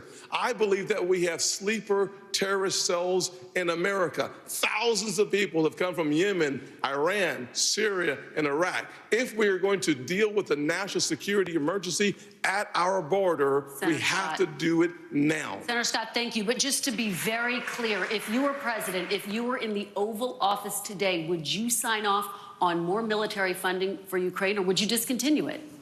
Bottom line is we have to first have the level of accountability that allows the American people to understand where the resources have gone. Number one. Number two, after we have that responsibility taken care of and accountability, then we have an opportunity to look at the overall strategy that helps us degrade the Russian military while we use our resources and, frankly, keeping our NATO partners safe from the Russian military is absolutely essential. As you understand, Article 5 would require to support and to defend NATO, our troops on the ground. The fastest way for us to eliminate that possibility is for us to destroy, to the extent possible, the Russian military. By doing so, we actually achieve the objective of keeping our military home. Terrible non-answer. Thank you, Senator Scott. Mr. Ramaswamy, are you persuaded by President Zelensky's urgent new plea? Where do you stand on more funding? I'm absolutely unpersuaded. And I'm actually enjoying watching the Ukraine hawks quietly, delicately tiptoe back from their position as this thing has unwound into a disaster. The first half of this race, I was the only person standing for it. Now they're actually quietly coming around to being more cautious, as they should. Level with the American people here. Ukraine is not a paragon of democracy. This is a country that has banned 11 opposition parties. It has consolidated all media into one state TV media arm. That's not democratic. It has threatened not to hold elections this year unless the U.S. forks over more money. That is not democratic. It has celebrated a Nazi in its ranks, the comedian in cargo pants, a man called Zelensky, doing it in their own ranks. That is not democratic. More facts for you that you won't hear from the mainstream in either party or the mainstream media. The regions of Ukraine that are occupied by Russia right now in the Donbass, Luhansk, Donetsk. These are Russian-speaking regions that have not even been part of Ukraine since 2014, that other people probably couldn't name those provinces for you. Those are the hard facts. And so to frame this as some kind of battle between good versus evil, don't buy it. And I'd like the likes of the sharpest of the war hawks on Ukraine, Nikki Haley, to have some accountability and answer. Do you want to use U.S. taxpayer money to fund the banning of Christians? That is actually what's happening. They're using the Ukrainian Orthodox Church. They have banned them. The Ukrainian parliament just did this last week, supported by our dollars. And I think you owe it to the American people, Nikki, to at least this one time at least condemn. Thank you. That's time. At least to Mr. condemn Ramaswamy, their banning of Christians. Mr. Ramaswamy, thank you. Mr. Ramaswamy, thank you. We asked the questions. Ambassador Haley, well, she deserves to what answer. is your take on more funding for Ukraine? I am telling you, Putin and President Xi are salivating at the thought that someone like that could become president. They would love to see The fact of the matter is she doesn't answer So the this question. is what I will tell you. We're driving Russia into China's hands. Ramaswamy, because of you these had foolish your time policies. to talk. The ambassador has the floor. Thank Ambassador, you. The please. first thing I'll tell you is we all remember what that thug did when he invaded Ukraine. We all know that 500,000 people have died because of Putin. And here is a freedom-loving, pro-American country that is fighting for its survival and its democracy. No, I don't think we should give them cash. I think we should give them the equipment and the ammunition to win. And I'll tell you, if Biden had done it when they first asked for it, this war would be over. But let's also remember this. Not sure about that. When you left Afghanistan in shambles and left them with a ton of weapons and money, it's not that we left, it's how we left. When you look at Ukraine, don't think for a second, now everybody wants to move away from Ukraine. They'll want to move away from Israel a year from now. America can never be so arrogant to think we don't need friends. After 9/11, we needed a lot of friends. Now is the time to get partnerships. This unholy alliance between Russia, Ukraine, and China is real. There is a reason that Taiwanese want us to support the Ukrainians. It's because they know that China's coming after them next. There is a reason Ukrainians want us to support Israelis, because they know that if Iran wins, Russia wins. Ambassador, we have to see the combination of the three. Ambassador, thank you. Governor Christie, what is your take, and how long should Americans be expected to help fund the war in Ukraine? Kristen, let's remember the last time that we turned our back on a shooting war in Europe. It bought us just a couple of years. And then 500,000 Americans were killed in Europe to defeat Hitler. This is not a choice. This is the price we pay for being the leaders of the free world. And the fact is, this alliance is not just with Russia and China. Governor Haley knows this. Iran is in the middle of this as well, and so is North Korea. And they are all working to support Russia right now. And the reason they're doing it is because dictators work together. People who believe in democracy work together. We must stand with all of those that are standing up for democracy and freedom in this world. And by the way, let's remind everybody of this. In 1992, this country made a promise to Ukraine. We said, if you return nuclear missiles that were part of the old Soviet Union to Russia and they invade you, we will protect you. An American promise that's 31 years old is no different than an American promise that's made tonight on this stage. We need to stand by it. And those of us who forget history are doomed to repeat it. And I'd like to respond. And the absolute giving in to dictators, which is being suggested on this stage, just shows the immaturity of the approach.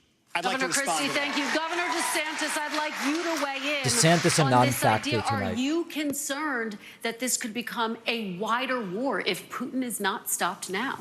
Well, any suggestion by Zelensky or anyone else that we're going to eventually have U.S. troops there, I can tell the American people when I'm president that will not happen. We are not going to send your sons and daughters to Ukraine. I am going to send troops to our southern border. If you look at the threats that we face, terrorists have come in through our southern border. I'm going to shut it down. I'm going to have the military, and I'm going to deport the people who've come, particularly under Biden, who've come from the Middle East, come from all these places. Now, Biden wants $105 billion.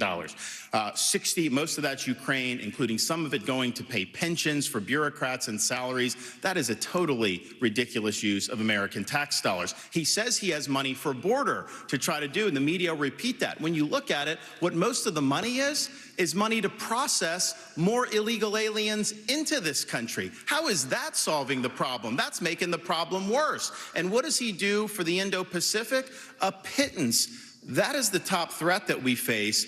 We need to bring this war to an end. We need the Europeans to step up and do their fair share. And we need to get serious about the top threat that this country faces, which is the Chinese Communist Party. So if I may respond to the Ukraine question. In fact, we are going to go from the hot wars in Ukraine and Gaza and Israel to what many people are calling the new Cold War with China. And I remind the audience that it's important for our visitors at home to be able to hear you, and especially for the people in Beijing to hear you. Many Republicans believe that the Chinese Communist Party and General Secretary Xi is an existential threat to the United States. The flashpoint is Taiwan. For decades and decades, the American military, but primarily the United States Navy, has deterred an attack from China to the island state of Taiwan. But Ronald Reagan's Navy of 600 ships is gone. Now, the question to you is, and I'll start with you, Ambassador Haley, because you were in President Trump's cabinet, His goal was a 355-ship Navy. That's what he pushed for. He got to 300. It's now at 291. Is that big enough to deter and, if necessary, defeat an invasion of Taiwan? China has the largest naval fleet in the world. They have 350 ships. They'll have 400 ships in 2 years. We won't even have 350 ships in 2 decades. China has built up their military. It's not just land, air, and sea. They're doing cyber. They're doing artificial intelligence. They're doing space. America needs to modernize our military. We need to do everything we can. The first thing is you go and you make sure you have the backs of Ukraine. That's why the Taiwanese want us to support Ukraine, because they know that sends the biggest message to China. The second thing is we go to China and we start being tough on them. No more sales of our American soil to China, and let's take back what they've already stolen. Then you go and to the universities. No more having millions of dollars go to our universities. Then we will go and end all formal trade relations with China until they stop murdering Americans from fentanyl, something Ron has yet to say that he's going to do. And then we modernize our military. When we strengthen our military, when we modernize it with the focus of cyber, artificial intelligence, and space, when we make sure that we have the backs of our friends, whether it's in Israel, whether it's in Ukraine, and we should be arming Taiwan. Make sure they have the equipment they need. Make sure they have the training they need now. There's nothing China fears more than knowing that America will have Taiwan's back. Let's make sure that we show it by making sure they have the equipment they need. Governor DeSantis, my question is specifically about the Navy. It's at 291. It's going to go down perhaps as low as 280. Is it enough? And what would you build if you were going to build more? Not enough. We have to have the ability to back up a strategy of denial of President Xi's ambitions. And if China is able to be the world's leading superpower, that will affect you and your family in ways that are going to be very bad. They will export authoritarianism all around the world as the cost of doing business. They will impose things like social credit scores and internet monitoring. So this is, to this generation, what the Soviet Union was to the post-World War II generation. I've already released a plan. We're going to get to 355 ships at the end of the first term, 385 ships at the end of the second term, but we're going to have a path to 600 ships over the next 20 years. I think the future of freedom is going to be determined in the Indo-Pacific. We have a strategy not just military, but decoupling from the economy. That's a plan I'd like to see. With their cultural. Ambassador Haley said somehow I wasn't doing. She welcomed them into South Carolina, gave them land near a military base, wrote the Chinese ambassador a love letter saying what a great friend they were. That was like their #1 way to do economic development. In Florida, I banned China from buying land in this state, and we kicked out on our universities, and we kicked the Confucius Institutes out of our universities. We've recognized the threat, and we've acted swiftly and decisively. Senator Scott, you've been in the Congress since 2011. Defense spending has fallen over that entire period of time. Where are we going to get the money, and what would you build, and what kind of ships to deter China from attacking Taiwan? Well, two major problems with the question. Number one, we do not have currently a defense industrial bank to allow us to have the kind of production that we need in order to keep America safe. Frankly, if we are not prepared to fight and engage in 3 continents at the same time, think about where we are today. In the Middle East, we are in the midst of trying to back our strongest ally. In Eastern Europe, we're seeing our resources and our weaponry help degrade the Russian military. The Indo-Pacific, we have real challenges. The long-term threat is China. Immediate threat is our southern border. In order for us to have the military to fight 3 different continents at the exact same time, we are going to have to invest heavily in our military, but we're also going to have to invest heavily in an industrial base so that we can hit our objectives from a military perspective, not only with our ships, but also with our planes. We are so old as a military that in order for us to recalibrate, we're going to have to invest. One of the things I do in my Made in America strategy is we create more than 4 million new jobs by having high-tech manufacturing come back to America, decoupling from China, so that we focus our attention on creating that industrial revolution. Really off topic here. For us to achieve the goal of having a military that is ready to be lethal and come home safe. Thank you, Senator. Mr. Ramaswamy, I'm looking for specifics. What would you build? Where would you build it? When would they be in the water? How big would the fleet get? First answer is end the toxic divest to invest program. For people who don't know about that, we're decommissioning ships in the South China Sea. The foundation of war is economics. Rebuild our defense industrial base at home. But here's the dirty little secret. Our actual defense industrial base depends on China for the supply chain, for the F-35 jets, for the ships that we're building. Think about this. Why are we stockpiling that if it isn't to actually be strong against our enemy, China? We depend on them for that, just like we depend on them for pharmaceuticals, just like we depend on them for semiconductors. So here's why we can't get tough with China. It's because we depend on them for our modern way of life, and we have to declare economic independence from our enemy. That's the Declaration of Independence that Thomas Jefferson, at the age of 33, would have signed. And today, if he were alive, that's the Declaration of Independence that I will sign as the next president. I do have to recognize that Ron DeSantis was correct about acknowledging Nikki Haley's tough talk when she was ambassador to the UN, calling China our great friend, bringing the CCP to South Carolina. What he left out, though, Ron, and be honest about it, there was a lobbying-based exemption in that bill that allowed Chinese nationals to buy land within a 20-mile radius of a military base lobbied for by one of your donors. So I think we have to call a spade a spade. We need politicians who are independent of the forces that increase our dependence on China. My message to Xi Jinping is this. DeSantis really grinding his teeth, huh? Donate to universities in this country. U.S. businesses won't expand into the Chinese market until you play by the same set of rules. Ramaswamy, you're kicked out of the WTO, and you actually have to have accountability for the COVID-19 pandemic financially, which unleashed hell on the world. We have to hold them accountable. Do you have a number and a plan? I think that we need to increase our naval capacity by at least 20% over the course of the next several years. I think we have to, at minimum, be able to meet our AUKUS agreement standards. Right now, we are at risk of not even being able to meet our AUKUS standards with Australia and the UK. So what we need to do is have a plan that reverses the trajectory of the divest to invest program Hugh, I'd like to by respond. 20% over the next 3 years. Governor Christie? You know, my first observation, Hugh, is that nobody answers your question. And my second observation is these three in the middle think they're the enemy. I know China is the enemy, and that's what we should be focused on. So let's be really clear. The nuclear submarines in this United States Navy is the greatest deterrent to Chinese aggression, and that is the first place I would go to increase American naval power.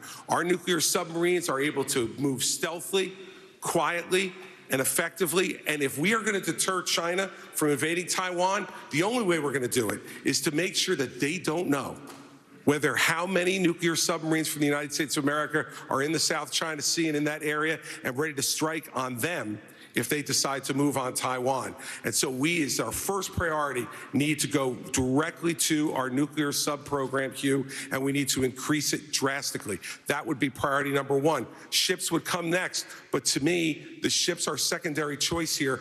The submarines are the single most important thing that we could be using to deter China.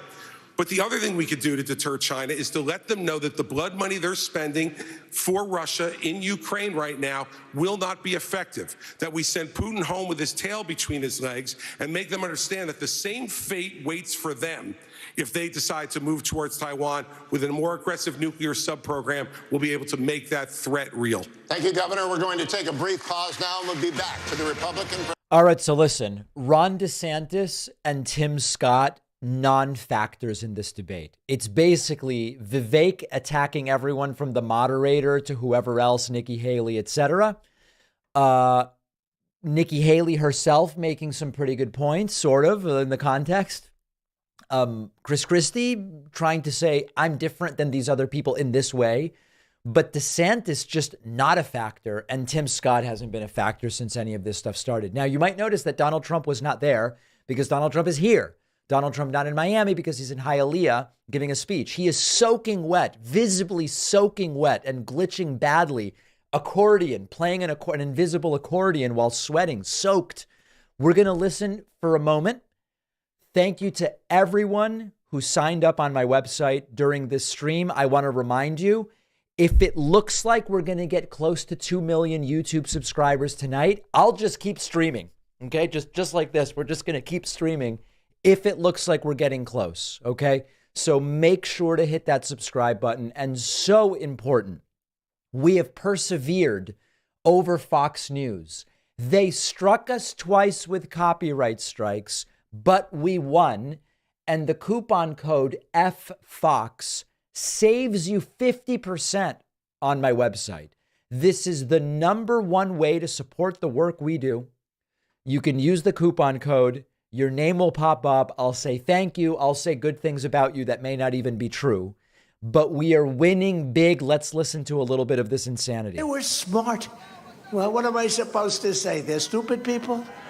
Kim Jong-un leads 1.4 billion people, and there's no doubt about who the boss is. And they want me to say he's not an intelligent man. They get very personal when I say that because they're fake news. That's why they do that. They're fake. They're fake people, and they're hurting our country very badly. You know, when that poll came out, I watched a certain anchor on ABC who truly doesn't have it, how they picked this guy as an anchor.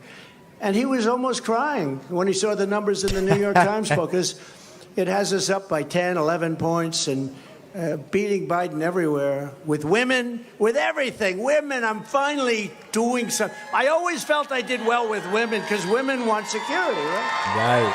Women want security. Women. I'm winning with young people. I thought I'd do well with young people. Look at the people here. They're all young people. He may not be in touch with the population of North Korea. They're young people. Look at that. The bleachers are very empty. Look at that up there. Doing well with every category. And this guy was up on ABC and he was saying, do you know what this means? You know, yeah, it means we're going to have strong borders, great education. You're going to be able to buy a house. We're going to have interest rates come down. We're going to have a great military. We're going to have safety and security. So basically what we would expect at this rally, soaking wet Trump telling obvious lies. Super chats are coming in. Caffeinated says, looks like smuggin' is back on the menu, boys. I have no idea what that is. I hope it's not racist. Thank you to Barb for the Twitch Prime subscription, welcoming all Twitch Prime subscribers today. A very, very special day.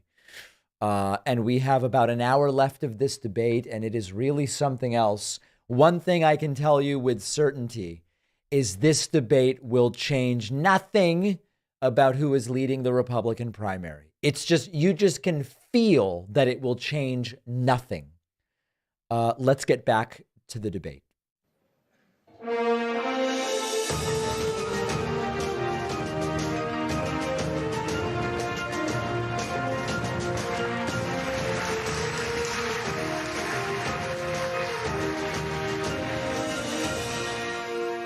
And welcome back to tonight's NBC News Republican presidential debate. Once again, here's Hugh Hewitt. Thank you, Lester. We're going to stay on China, and we're going to talk specifically about TikTok. Last week, Congressman Mike Gallagher, who is chairman of the House Bipartisan Select Committee on the Chinese Communist Party, published a long essay on TikTok following the flooding of pro-Hamas propaganda onto TikTok accounts across the United States. Chairman Gallagher called it shocking. He called the app predatory, controlled by America's preeminent adversary, one used to push propaganda and divide America. It's spyware, he said, a means of surveillance. Governor Christie, do you agree with Chairman Gallagher? And if so, would you ban or force the sale of TikTok? I agree 100% with Chairman Gallagher, and let me say this. TikTok is not only spyware, it is polluting the minds of American young people all throughout this country, and they're doing it intentionally.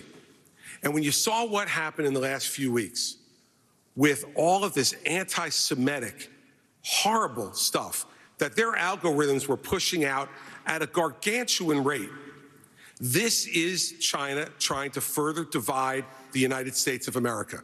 And this is one of the big failings among many of the Trump administration. He talked tough about TikTok. I heard him do it many times. But when it came down to it, he did not ban them when he could have and should have. And now since then, we've had an additional nearly 6 years of this type of poison being put out throughout the United States, even putting aside the spying, which we know is going on, and the theft of American personal data and information. Right. So in my first week as president, we would ban TikTok. They want to go ahead and sell it, let them go ahead and sell it. But I'll tell you another reason we would do it. Facebook's not in China.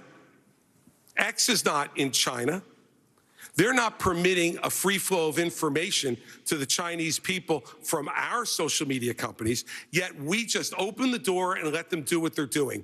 TikTok should be banned because they are poisoning American minds, and I would do it week one. Thank you, Governor. I want to go to Governor DeSantis. Would you ban or force the sale of TikTok, regardless of whether or not China allowed American apps to operate in China? Yes, I think that China is the top threat we face. They've been very effective at infiltrating different parts of our society. So my policy on China and the Chinese Communist Party is very simple.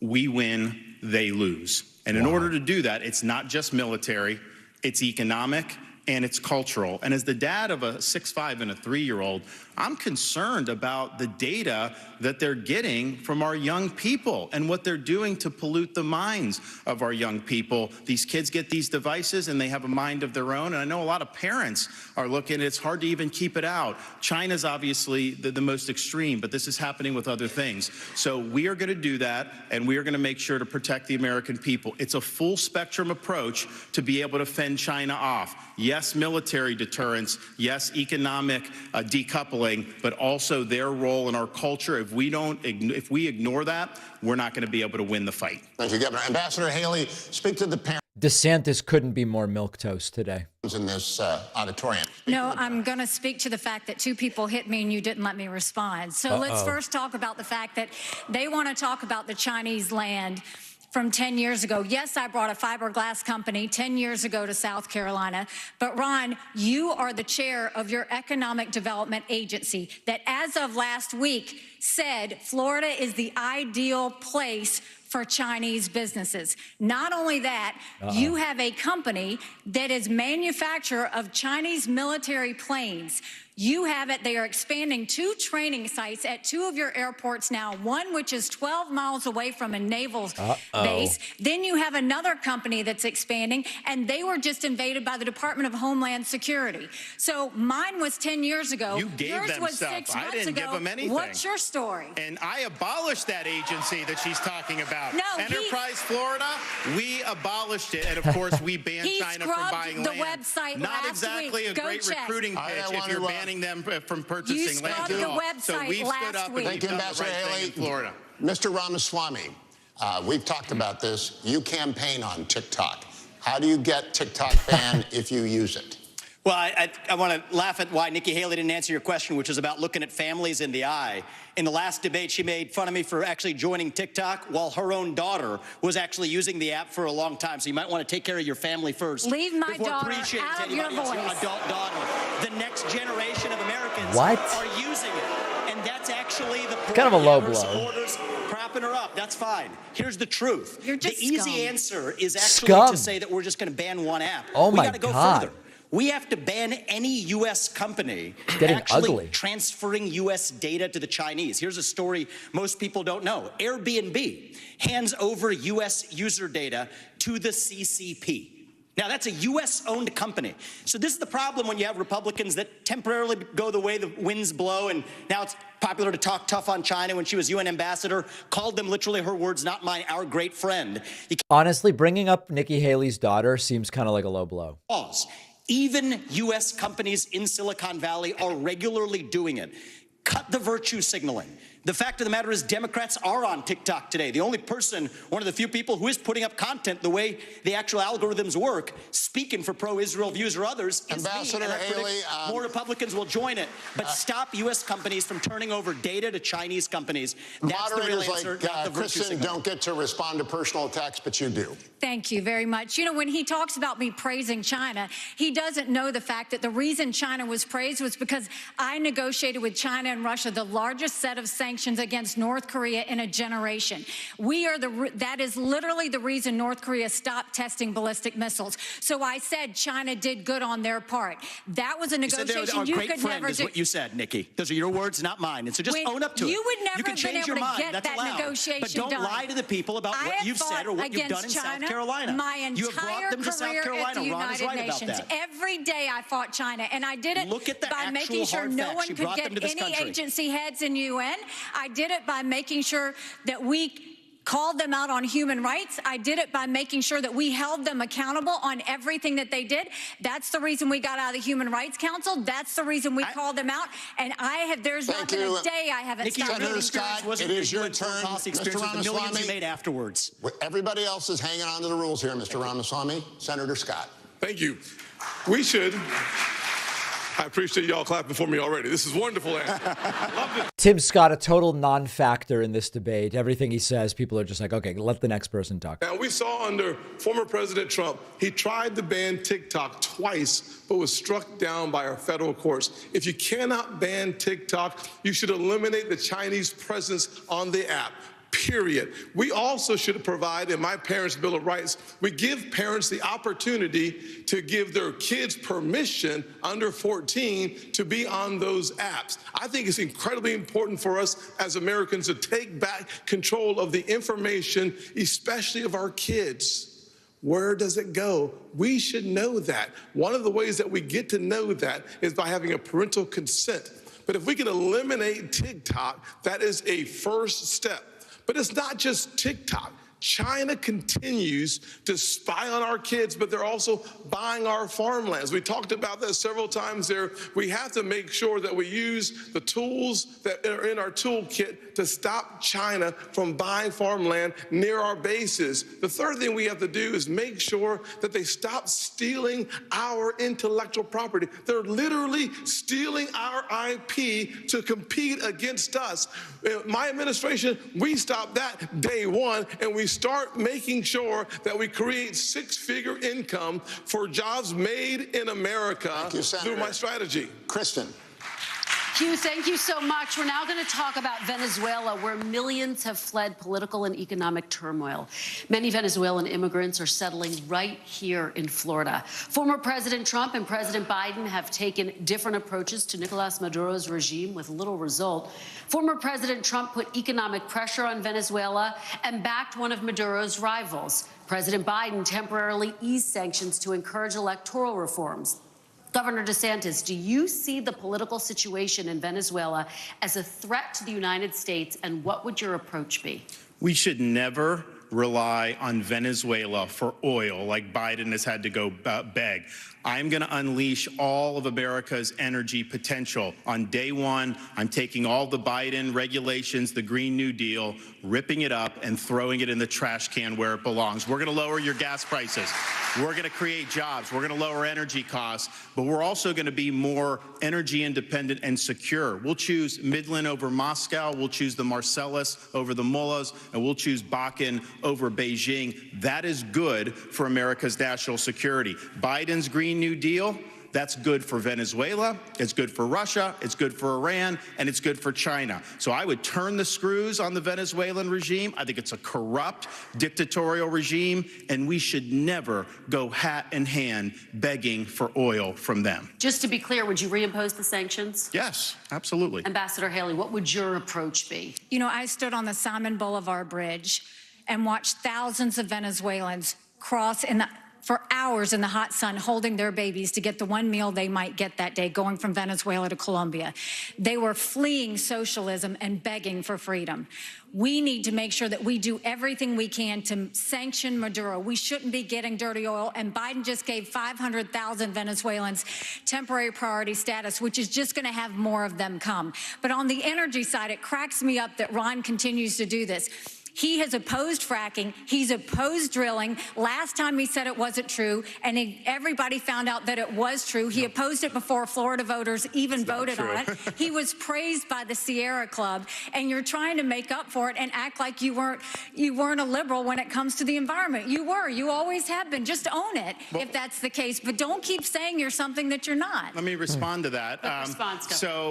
Our whole energy plan, you can't get the shale without fracking. We are absolutely going to frack, but I disagree with Nikki Haley. I don't think it's a good idea to drill in the Florida Everglades, and I know most Floridians agree with me. You banned fracking.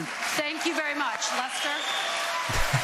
Thank you. Let's It's turn not to a good one idea of to the drill. biggest He's issues right. for voters. That, of course, is the economy. This is a question that will go to all of you.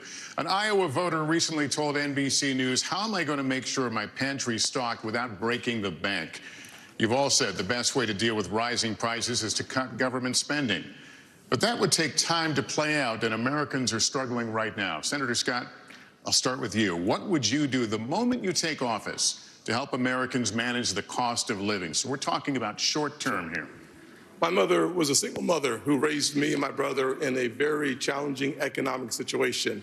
The first thing I can tell you is that when your gas prices are 40% higher right now than they were just a little over 2 years ago, that's not a problem for my mama. That was a crisis. The first thing I would do as President of the United States is I would sign the XL Keystone Pipeline and start seeing resources flow. Second thing I would do is make sure that there's certainty and predictability so that those folks who have the leases in our country would have the certainty and predictability to go ahead and become energy independent. We should focus not just on being energy independent, we should focus on being energy dominant. America is the home to more energy resources than any other country on the planet. We can reduce the price of energy, we can reduce the price of food and the price of electricity if we focus on my build here, don't borrow from China plan that is embedded the Made in America strategy, creates 10 million new jobs in 3 different areas. One is innovation. Second is the high-tech manufacturing. And the third is the energy economy. We have an opportunity as Americans to actually export the surplus energy that we create in our nation and disconnect from China and from murderous dictators and tyrants around the world. Your time is up, but let me just follow up. Sure. The idea of pumping gas, of turning on pipelines, that doesn't make gas cheaper that day. I'm talking about you become president. What can you do specifically to help people feel better about their situation or be better with their situation? Well, actually, it does, to be honest with you. The way that the economy works is it works on the ability to anticipate excess supply versus the demand. When that happens, confidence drives our prices down because we know there's going to be a greater surplus. When you allow for those who have leases to actually start drilling, to start using those leases for more energy excavation, you put our economy in the strongest position. And as a result of that, prices start going down. That is the kind of economy that, as President of the United States, I would lead this nation to making sure that we first use the resources in our own country and not going outside of our country in order to achieve our objective. You know, Proverbs 22:7 reminds us that the borrower is slave to the lender. We have become an indentured servant too often to countries like China. By having an energy economy, we start allowing this nation to once again return. Senator, thank you. Let me ask the same question to Governor DeSantis. Can you give us some, you ticked off a number of things a moment ago, but some specific examples of ways that would put people on a better economic footing right away?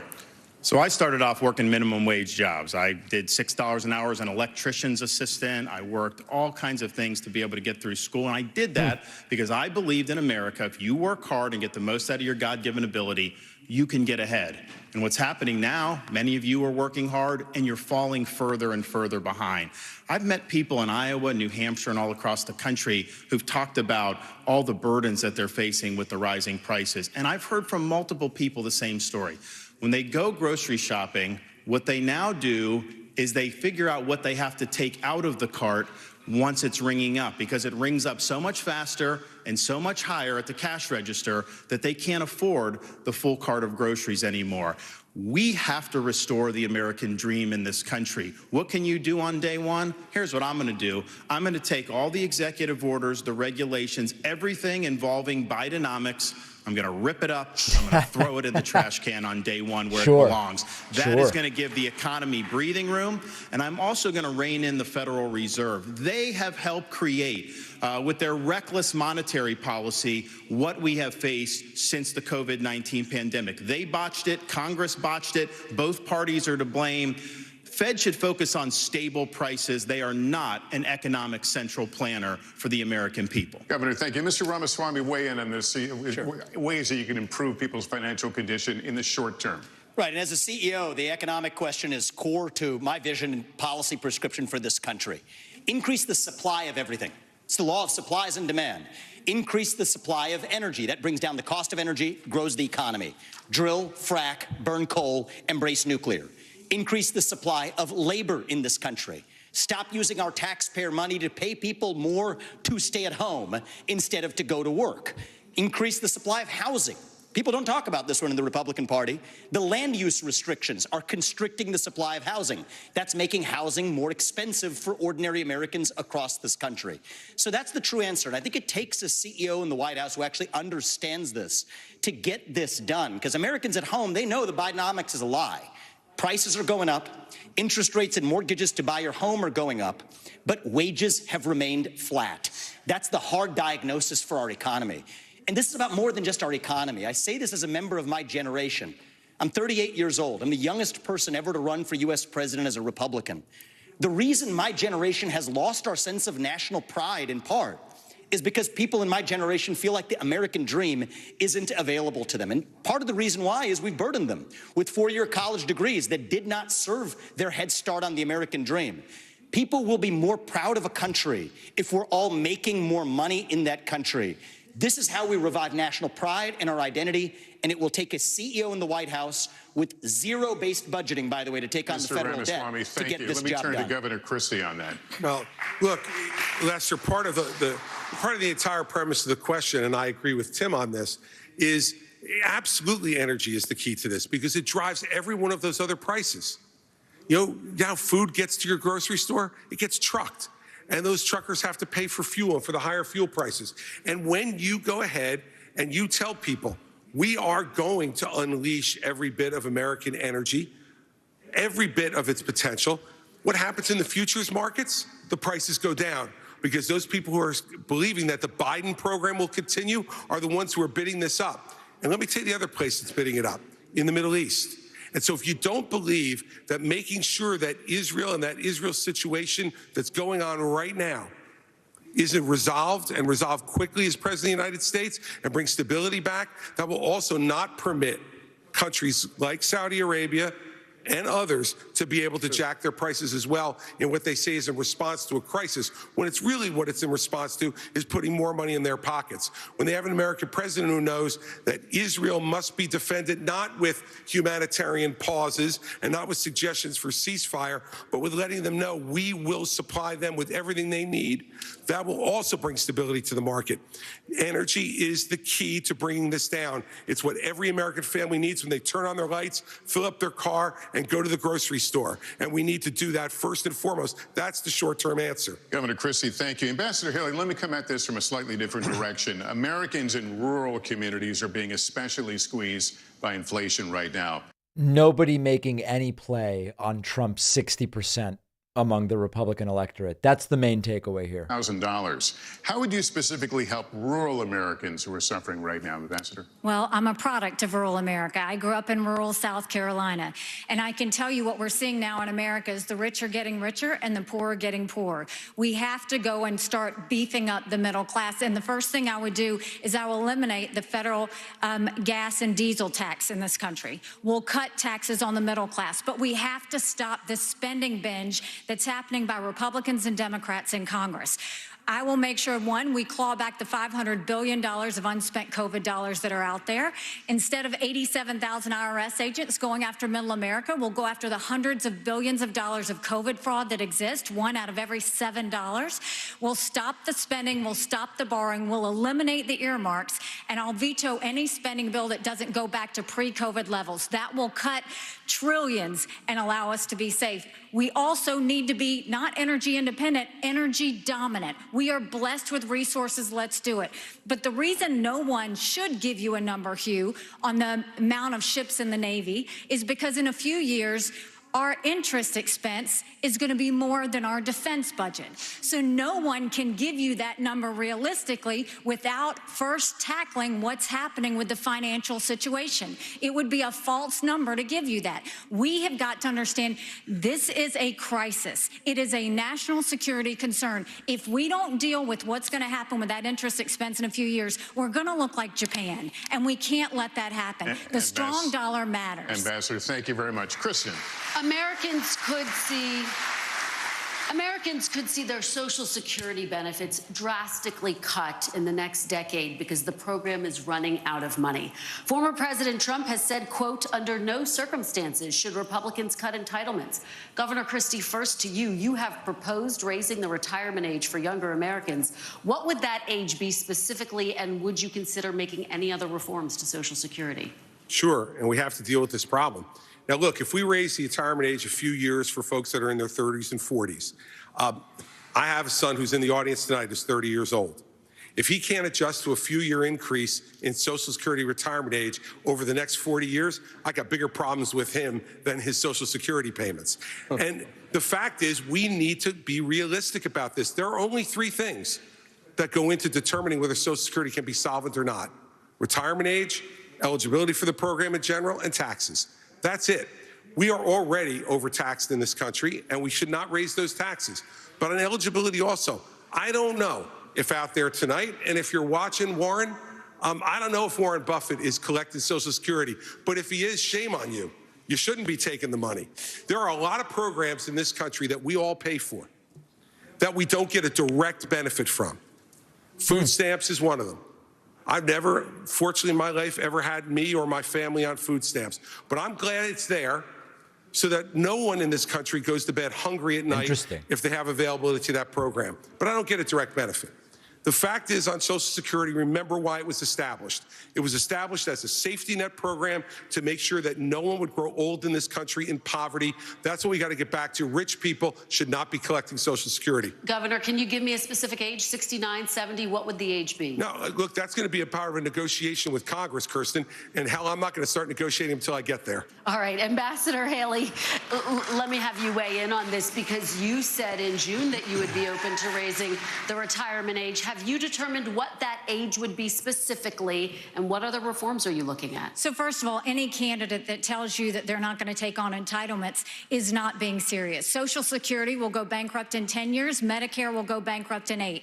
Right now, you have Ron and Trump joining Biden and Pelosi saying they're not going to change or do any sort of entitlement reform. What we need to do is keep our promises. Those that have been promised should keep it. But for like my kids in their 20s, you go and you say, we're going to change the rules. You change the retirement age for them. Instead of cost of living increases, we should go to increases based on inflation. We should limit benefits on the wealthy. Bernie Marcus can tell you he hates getting that check.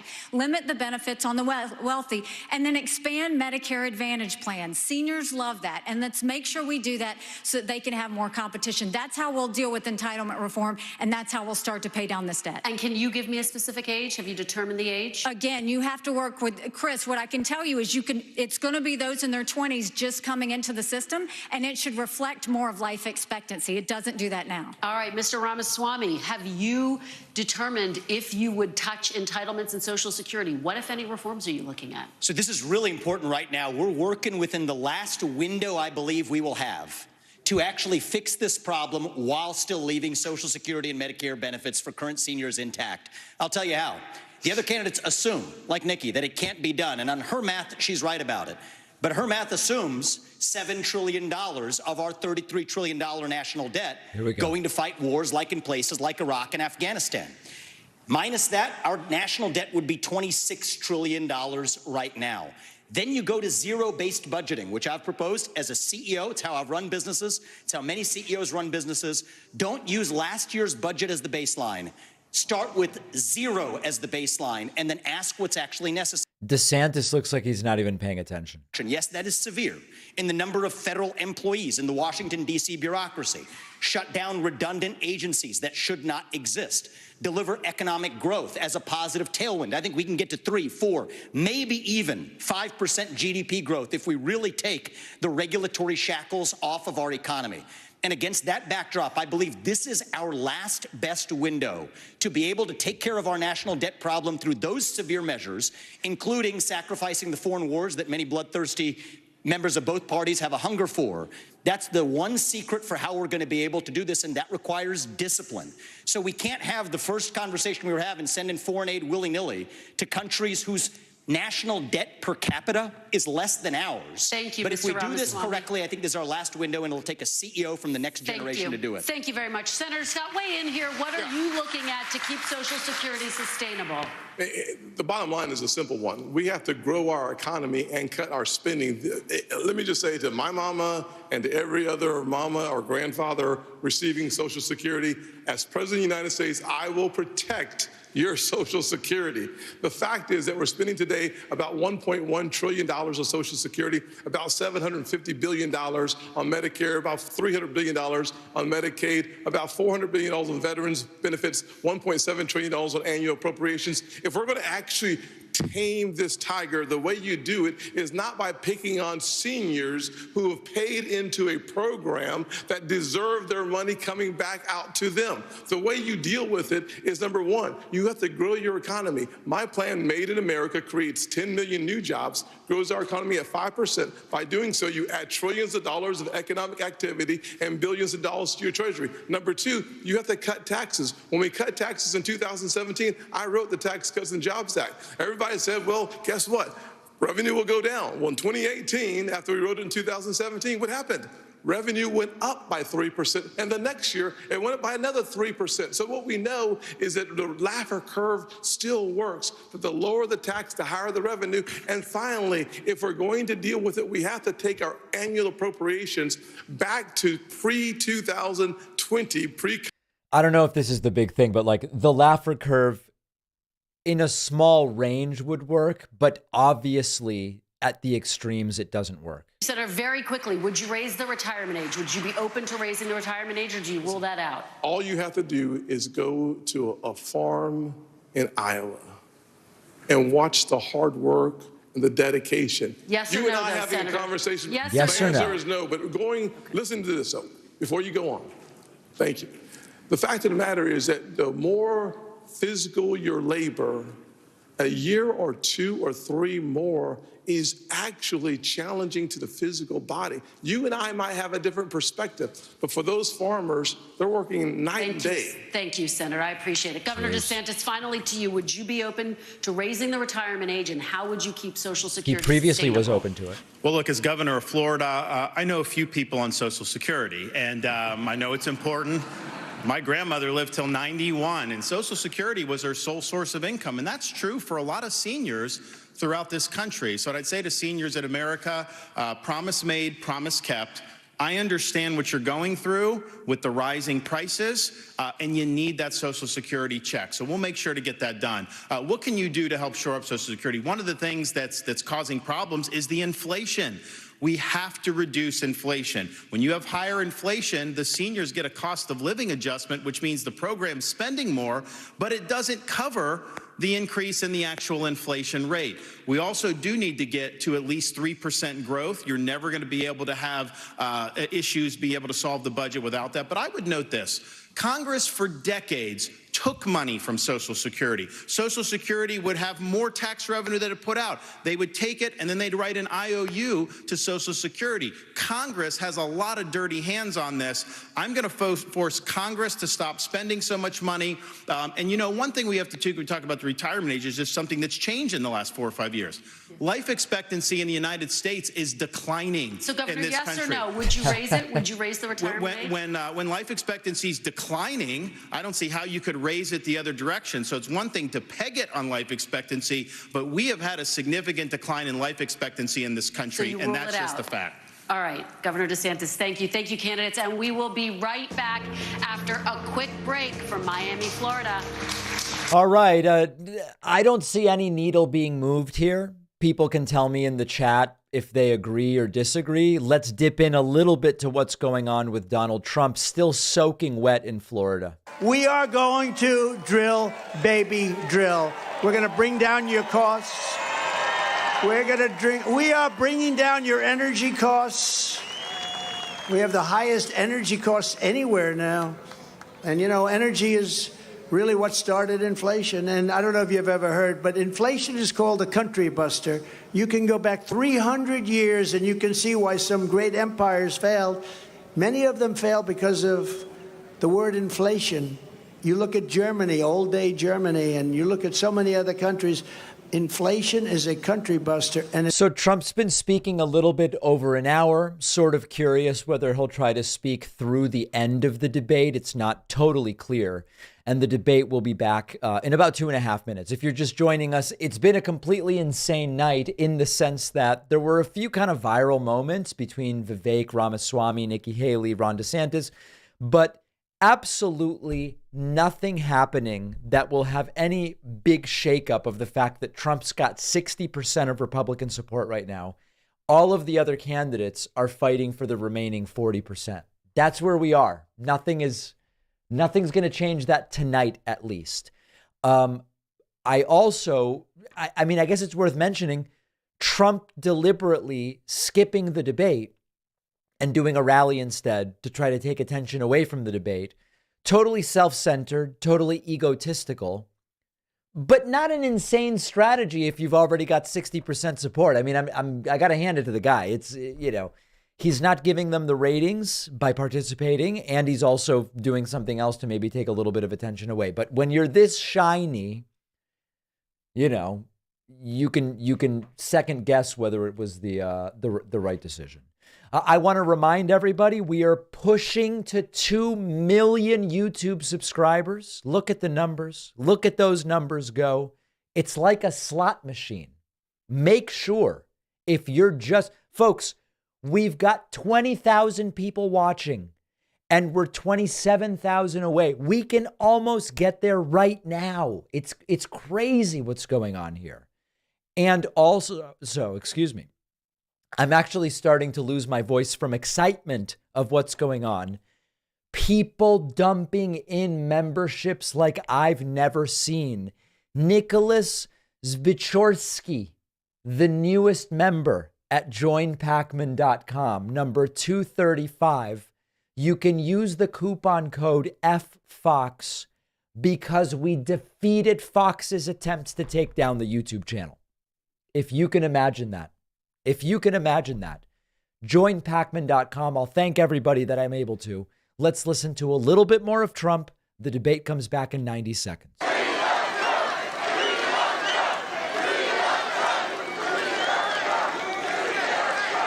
No, we're going to make America great again. It's not going to take very long. Not going to take very long.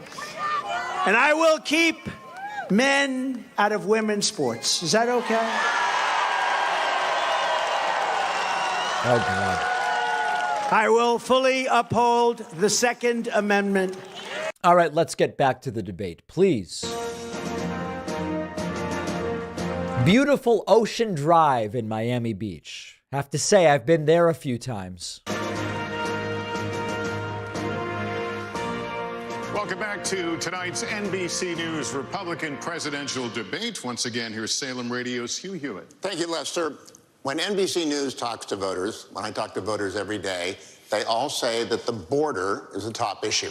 It can mean a lot of different things. It can mean 2 million people who crossed illegally last year. It can mean more than 150 arrests of people on the terror watch list. It can mean the burden on states from having migrants move into their states from the southwestern border. But I want to talk about opioids specifically and fentanyl. And I'll start with you, Senator Scott. Tens of thousands of Americans' families have suffered a death to fentanyl.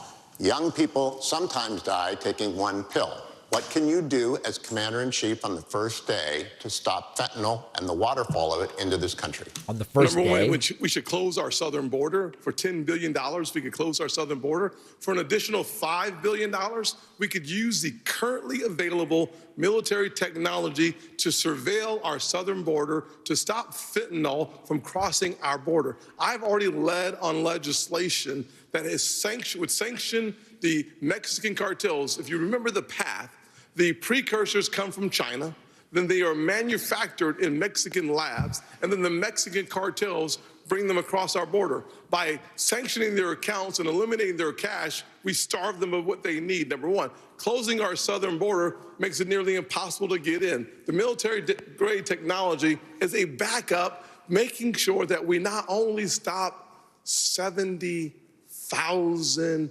deaths in the last 12 months because of fentanyl, it also allows us to deal with the human trafficking travesty that is entering in our country in the same path. If we are going to deal effectively with 100,000 overdose deaths in our country and the 70,000 that is directly linked to fentanyl, we have to deal with our ports of entry and deal with our southern border.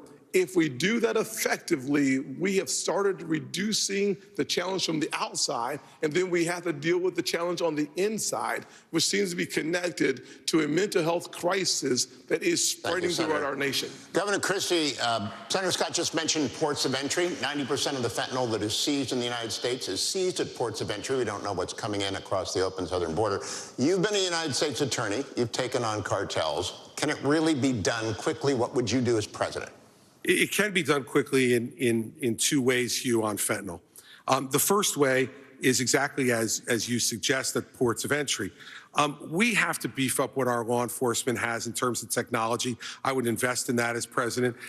We need to make sure that law enforcement has every tool at its disposal to do it. Secondly, on day one, I would sign an executive order that would send the National Guard to partner with Customs and Border Patrol, both at ports of entry and at the open ports of our border.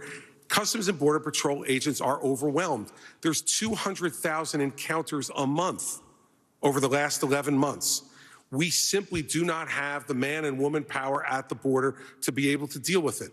And so dealing with both law enforcement, and you're right, we have done this, we can do this, but we got to give them the tools to do it, and technology is one of the biggest tools that we don't have enough of at the ports of entry. Now, we also need to lower demand, Hugh, in this country. And the way to lower demand is to start treating people again. You know, we started to do this before COVID, and we haven't done enough of it. And for every family out there tonight who has lost a loved one to fentanyl or to any other type of opioid overdose, what you know is all you want is a chance for them to win their lives back. When I'm president of the United States, we're going to call this what it is. It is a disease, like heart disease, diabetes, or any other disease like cancer that can be treated, should be treated. We not only have to stop supply, but we have to lower demand and save lives. Thank you, Governor. Governor DeSantis, you have talked about using United States Special Forces to attack the cartels where they manufacture the chemicals that come from China. How often, how many, what does that look like?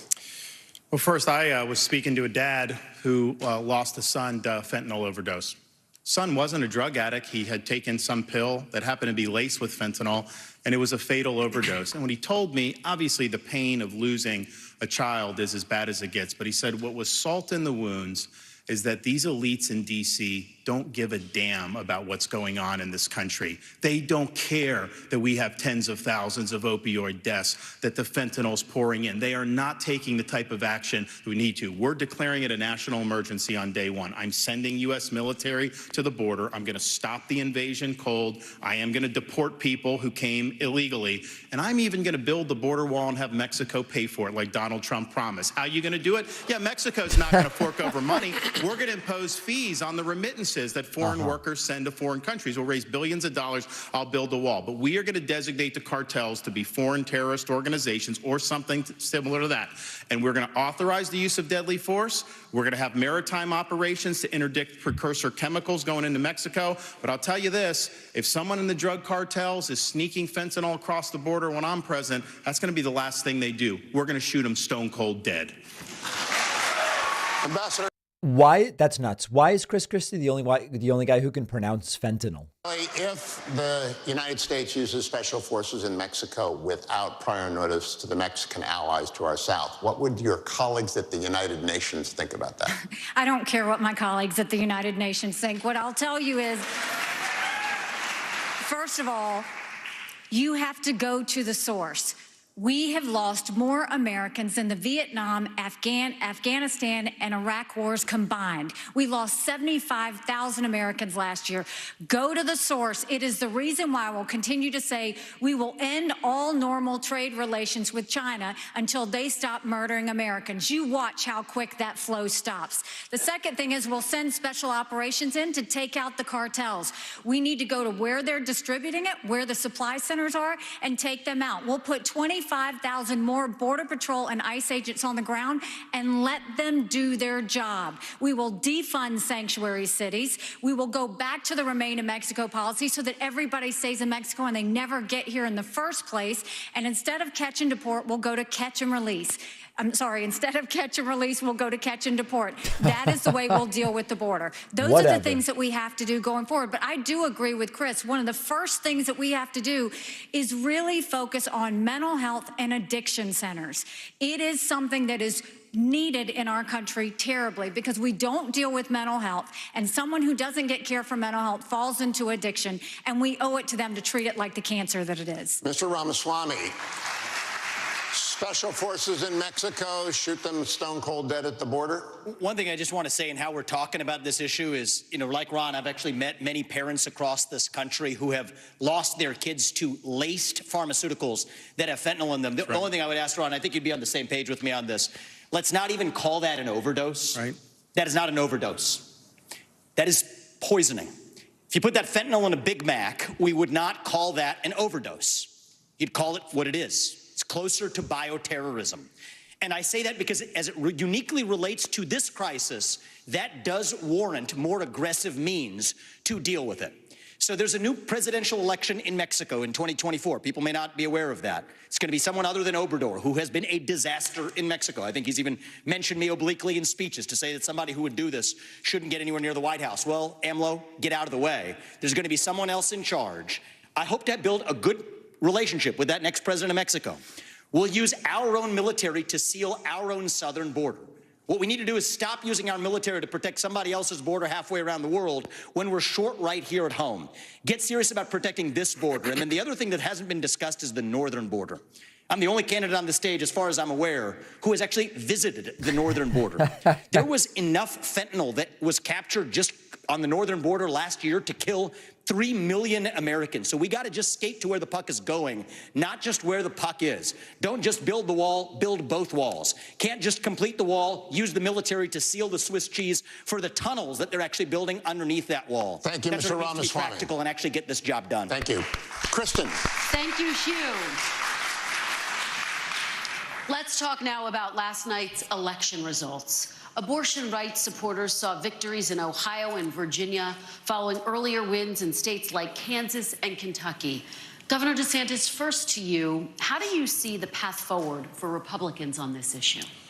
Well, I stand for a culture of life, and I understand that it's important that everyone gets a shot. I'm reminded of a story about a young mother who was struggling in Jamaica about 45 years ago. She was counseled to not have a baby because she was poor, baby wouldn't have opportunity, and she came close to have an abortion, but she decided to have the baby, born poor in Jamaica. And the reason I know that story is because that baby girl ended up emigrating to the state of Florida, becoming a lawyer and a judge, and I appointed her to the Florida Supreme Court in August of 2022. We're better off when everybody counts. We're better off when we can promote a culture of life. At the same time, I understand that some of these states are doing it a little bit different. Texas is not going to do it the same as New Hampshire. Iowa's not necessarily going to do it the same as Virginia. So you got to work from the bottom up. You got to do a better job on these referenda. I think of all the stuff that's happened to the pro-life cause, they have been caught flat-footed on these referenda, and they have been losing the referenda. A lot of the people who are voting for the referenda are Republicans who would vote for a Republican candidate. So you got to understand how to do that. But let's just be clear. The Democrats have taken a position. They will not identify the point at which there should be any protection all the way up until birth. That is wrong, and we cannot stand for that. All right, Governor DeSantis, thank you. Ambassador Haley, let me have you weigh in. Former President Trump has consistently blamed the abortion issue and how Republican candidates have talked about it for their electoral losses. How do you see the path forward? You know, I've said it before. I think you have to be honest with the American people. This is a personal issue for every woman and every man. I am unapologetically pro-life, not because the Republican Party tells me to be, but because my husband Michael was adopted and I had trouble having both of my children. So I'm surrounded by blessings. Having said that, when you look Post-Roe, a wrong was made right. They took it out of the hands of unelected justices and they put it in the hands of the people. And now we're seeing states vote. And what I'll tell you is, as much as I'm pro-life, I don't judge anyone for being pro-choice, and I don't want them to judge me for being pro-life. So when we're looking at this, there are some states that are going more on the pro-life side. I welcome that. There's some states that are going more on the pro-choice side. I wish that wasn't the case, but the people decided.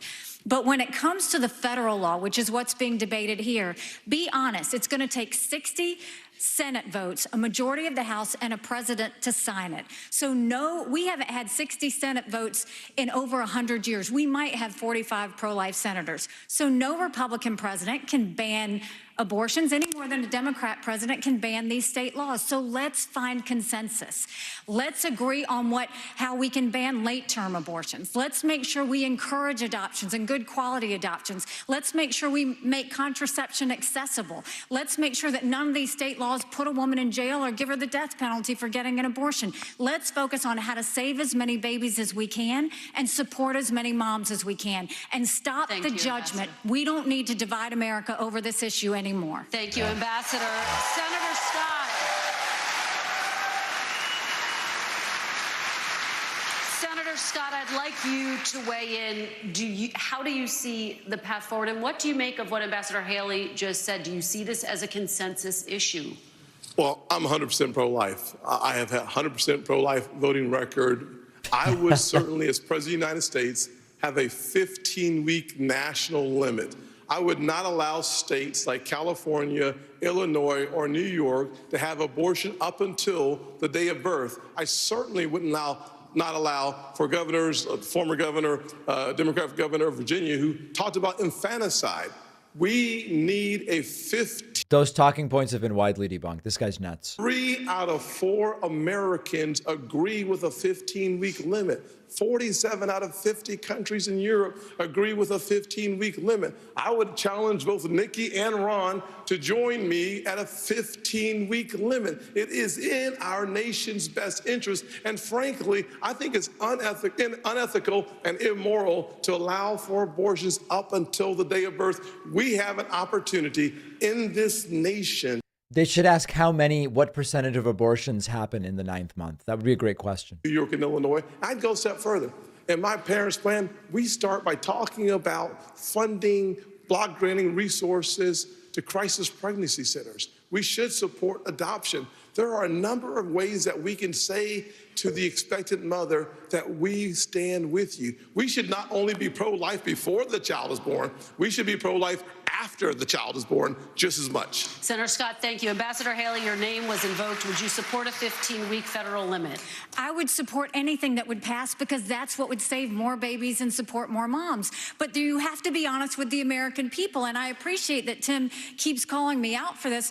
But Tim, there was a bill last year. Lindsey Graham sponsored it. You didn't even co-sponsor the bill. And then when you first were interviewed on this, when you ran, you wouldn't even say you were for 15 weeks. What I'm saying to the American people is, let's see what we can agree on. Let's bring people together and decide what we can agree on. I will sign anything where we can get 60 Senate votes, but don't make the American people think that you're going to push something on them when we don't even have the votes in the Senate. It's important that we're honest about that. Let me go to Mr. Ramaswamy. Would you support a 15-week federal ban, and what is the path forward on this issue? I just wanted to say, I think Nikki Haley did invoke being honest, and I at least want to give credit to Tim Scott. He's honest about where he stood, and I think you should be honest, not making a political calculus, but to say, if a bill is served up, would you sign it? Here's my view on this. Speaking as a man, they say men have trouble speaking on this issue.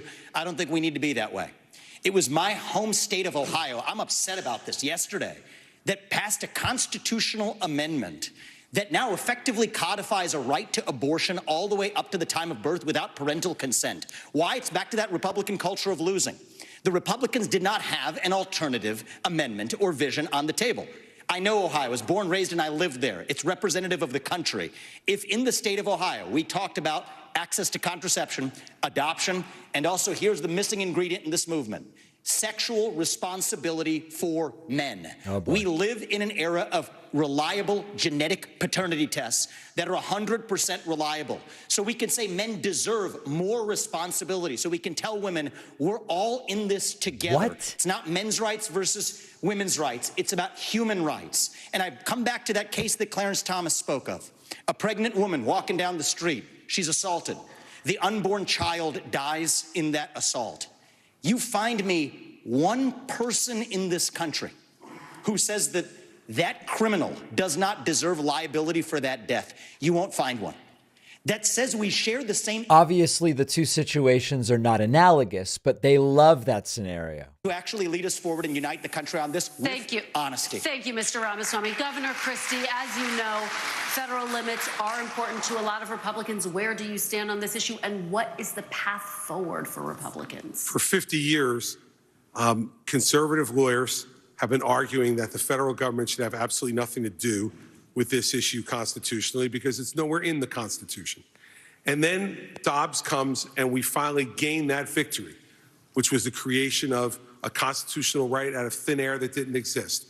And now we have people running to say, let's short circuit the states from doing what they need to do, and let's go right to some type of federal ban at a certain number of weeks. And people on the stage have been all over the place, 20 weeks, 15 weeks, 12, 6. Look, the Frowners were really smart. And this is an issue that should be decided in each state. And I trust the people of this country, state by state, to make the call for themselves. Now, it's going to lead to a lot of divergence. In Oklahoma, you can't get an abortion unless the life of the mother is at risk.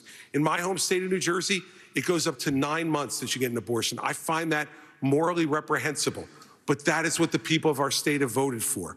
And we should not short circuit that process until every state's people have the right to weigh in on it. But here's the bigger issue, Kristen. The bigger issue is, and Tim began to touch on this, we're not pro-life for the whole life. To be pro-life for the whole life means that the life of a 16-year-old drug addict on the floor of the county lockup is precious, and we should get treatment for her to restore her life. Right. The 52-year-old who's drug addicted should make sure that any of his children who he's passed that addiction on to are treated well too. Pro-life's not just in the womb, Kirsten. It's for the whole life. All right, Wow. Governor, thank you. Candidates, thank you. We're going to take a final break, and when we come back, we'll hear from all of you with your closing statements. Closing statements coming up next. Donald Trump looks like he has finally wrapped up. Will be coming by as well as. And it's great to get to see the crowd as. All right. So the Trump rally has finally ended. We are getting down to the very, very end here, very end of the debate. Let's listen to a couple of voicemails that came in. Hi, David. This is Taryn in Michigan, and I just wanted you to know that I told my dad. Yeah. Okay, then it goes blank. Jeez, that's weird. I don't know. One more. Hey, David. I'm sitting here right now watching your coverage of the third Republican presidential debate. I've heard you say quite a few times during this debate that DeSantis looks weak or that he's looking like not great. I have to disagree with you as someone who completely disagrees with DeSantis's politics and with his policy. I think that he's been more reserved in this one. He's looked more presidential. He's kind of not been taking any low blows and kind of just brushing them off and kind of actually focusing on his policy and his policy positions. Even if I disagree with his policy, I appreciate that he's doing that. And this debate in general has been a lot more level-headed. That's an opinion. I think DeSantis was extremely weak. I think he's just super weak. David, I haven't heard them talk about banning transgender yet. This really isn't that substantive of a debate. They haven't got to that yet. Thank you, sir. Yeah. Wish you the best. Banning transgender has not yet come up. That's true. And maybe it still will in the closing statements, although probably not. It has been so great having everybody here. We still have a few minutes left. We're going to have closing statements. We are fighting our way slowly but surely up to 2 million YouTube subscribers. If you're heading out, hit that subscribe button. We could get so close just with the folks watching right now. And remember, we've successfully beaten off or beaten back Fox News's attempt to shut me down. We are celebrating with the coupon code FFOX at joinpacman.com. We've gotten to 240 new members. Twitch counts as well. We're looking for 250. I am so confident in you that we can do it. And I want to say thank you to Alejandro Schwartzstein, who is number 241 today. Wow. Using the coupon code FFOX. We will have a breakdown of the debate tomorrow, analysis, updated polling, and so many different things. The big story to me, nobody really doing anything about this. Trump dominating bigly, I might add. I don't think that changes on the basis of this debate. If anybody in the chat disagrees with me, feel free to let me know. But I didn't see anything here that is going to be changing that dynamic. I still think they would elect the guy, even in prison. That's what they've proven at this point in time. Window Zombie via Super Chat, noticing that Trump looked covered in cooking oil during his speech. He did indeed. It was probably very hot. I mean, it is Florida after all. All right, closing statements in the debate.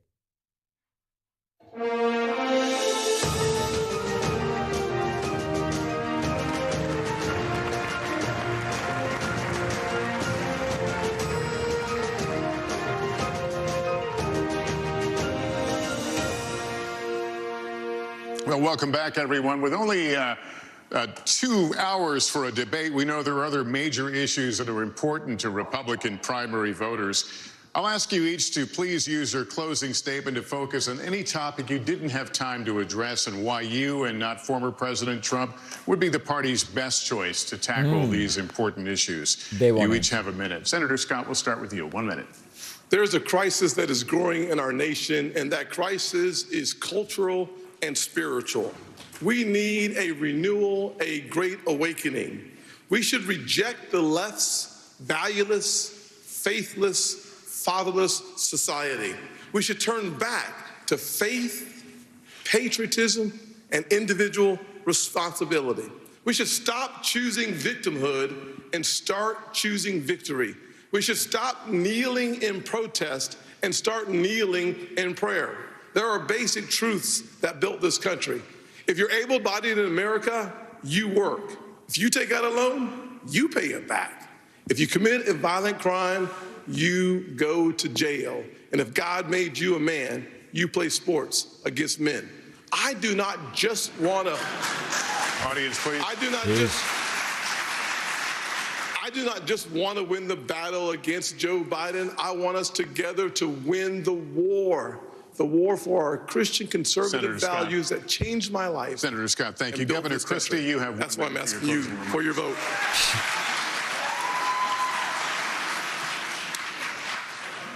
Thank you for hosting tonight. Listen, it's a gift to be an American. And I'm running for President of the United States because I'm tired. I'm tired of seeing the division. I'm tired of seeing the anger. And I could see in the eyes of Americans their exhaustion. Their exhaustion from the petty, personal politics that have taken over this country over the last number of years. I'm running for president to be a president of consequence, to do the big things, to make sure that America's role in the world stays number one, that we stand up for our friends and allies around the world, and we stand up for what we believe in right here at home. And it's not to eliminate our differences. Our differences has always been our strength as a country, not our weakness. But you can't truly say you love America unless you're ready to open up your heart to every American. I'm going to open up my heart to every American as president, and I will make sure that I return honesty, integrity to the Oval Office. We deserve and should accept nothing less. Governor, thank you very much. Let's go to Mr. Ramaswamy now. Your 1 minute. We've talked a lot about foreign wars tonight, but we're in the middle of a war right here at home. It's a war not between black and white or Democrat and Republican.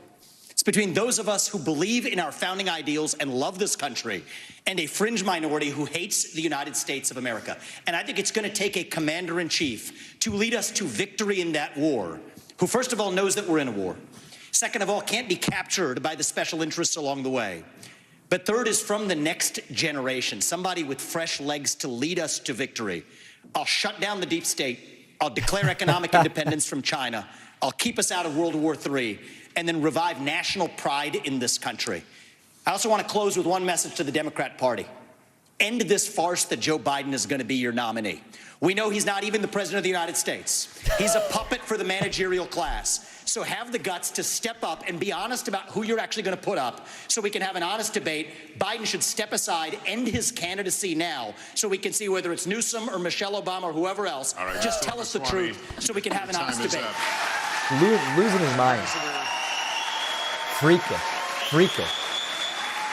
Ambassador Haley, you have 1 minute for your closing. Thank you. The world is on fire. We have a war in Europe. We've got a war in the Middle East. We've got China on the march. It is very important that we know how to defend our freedoms and how to defeat terrorism and socialism. We have to know the difference between good and evil. We have to know the difference between right and wrong. We need to know that a strong America doesn't start wars, a strong America prevents wars. And the way we can focus on that is to make sure we go back to the soul of America and be strong and proud again. And we can't do that.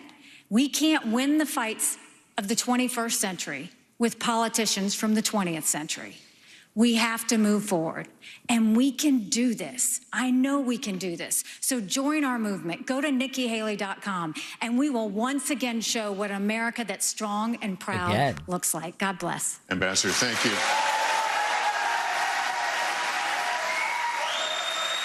Governor DeSantis, your closing. You have 1 minute. We must reverse our country's decline, and that is going to require leadership. I will take the hits, I will take the arrows, I will take the barbs, because it's not about me, it's about you. It's not about the past, it's about your future. We are going to fight for you.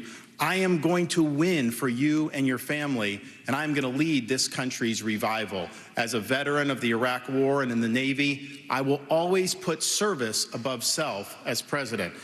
As the father of 3 young kids, I'm going to ensure that this country is left to the next generation in better shape than we found it. And as the governor of Florida, I delivered on all my promises, and you can trust me to deliver for you as the president of the United States. I am asking for your vote. I'll be a nominee that will be able to win the election.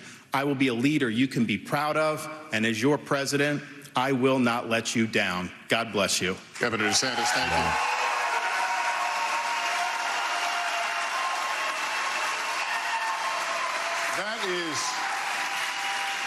That is going to conclude our debate. The next line says that the audience can hold their applause. That didn't work out. But anyway, for just a few more seconds, I'll ask you to just hold the applause. On behalf of my fellow moderators, I want to thank the candidates for their time and for this spirited debate. Really good, deep conversation, and we appreciate you all being here. Thank you as well to our wonderful hosts here at the Adrienne Arsh Performing Arts Center. On behalf of the Republican National Committee and all of us at NBC News, good night, everyone, from Miami.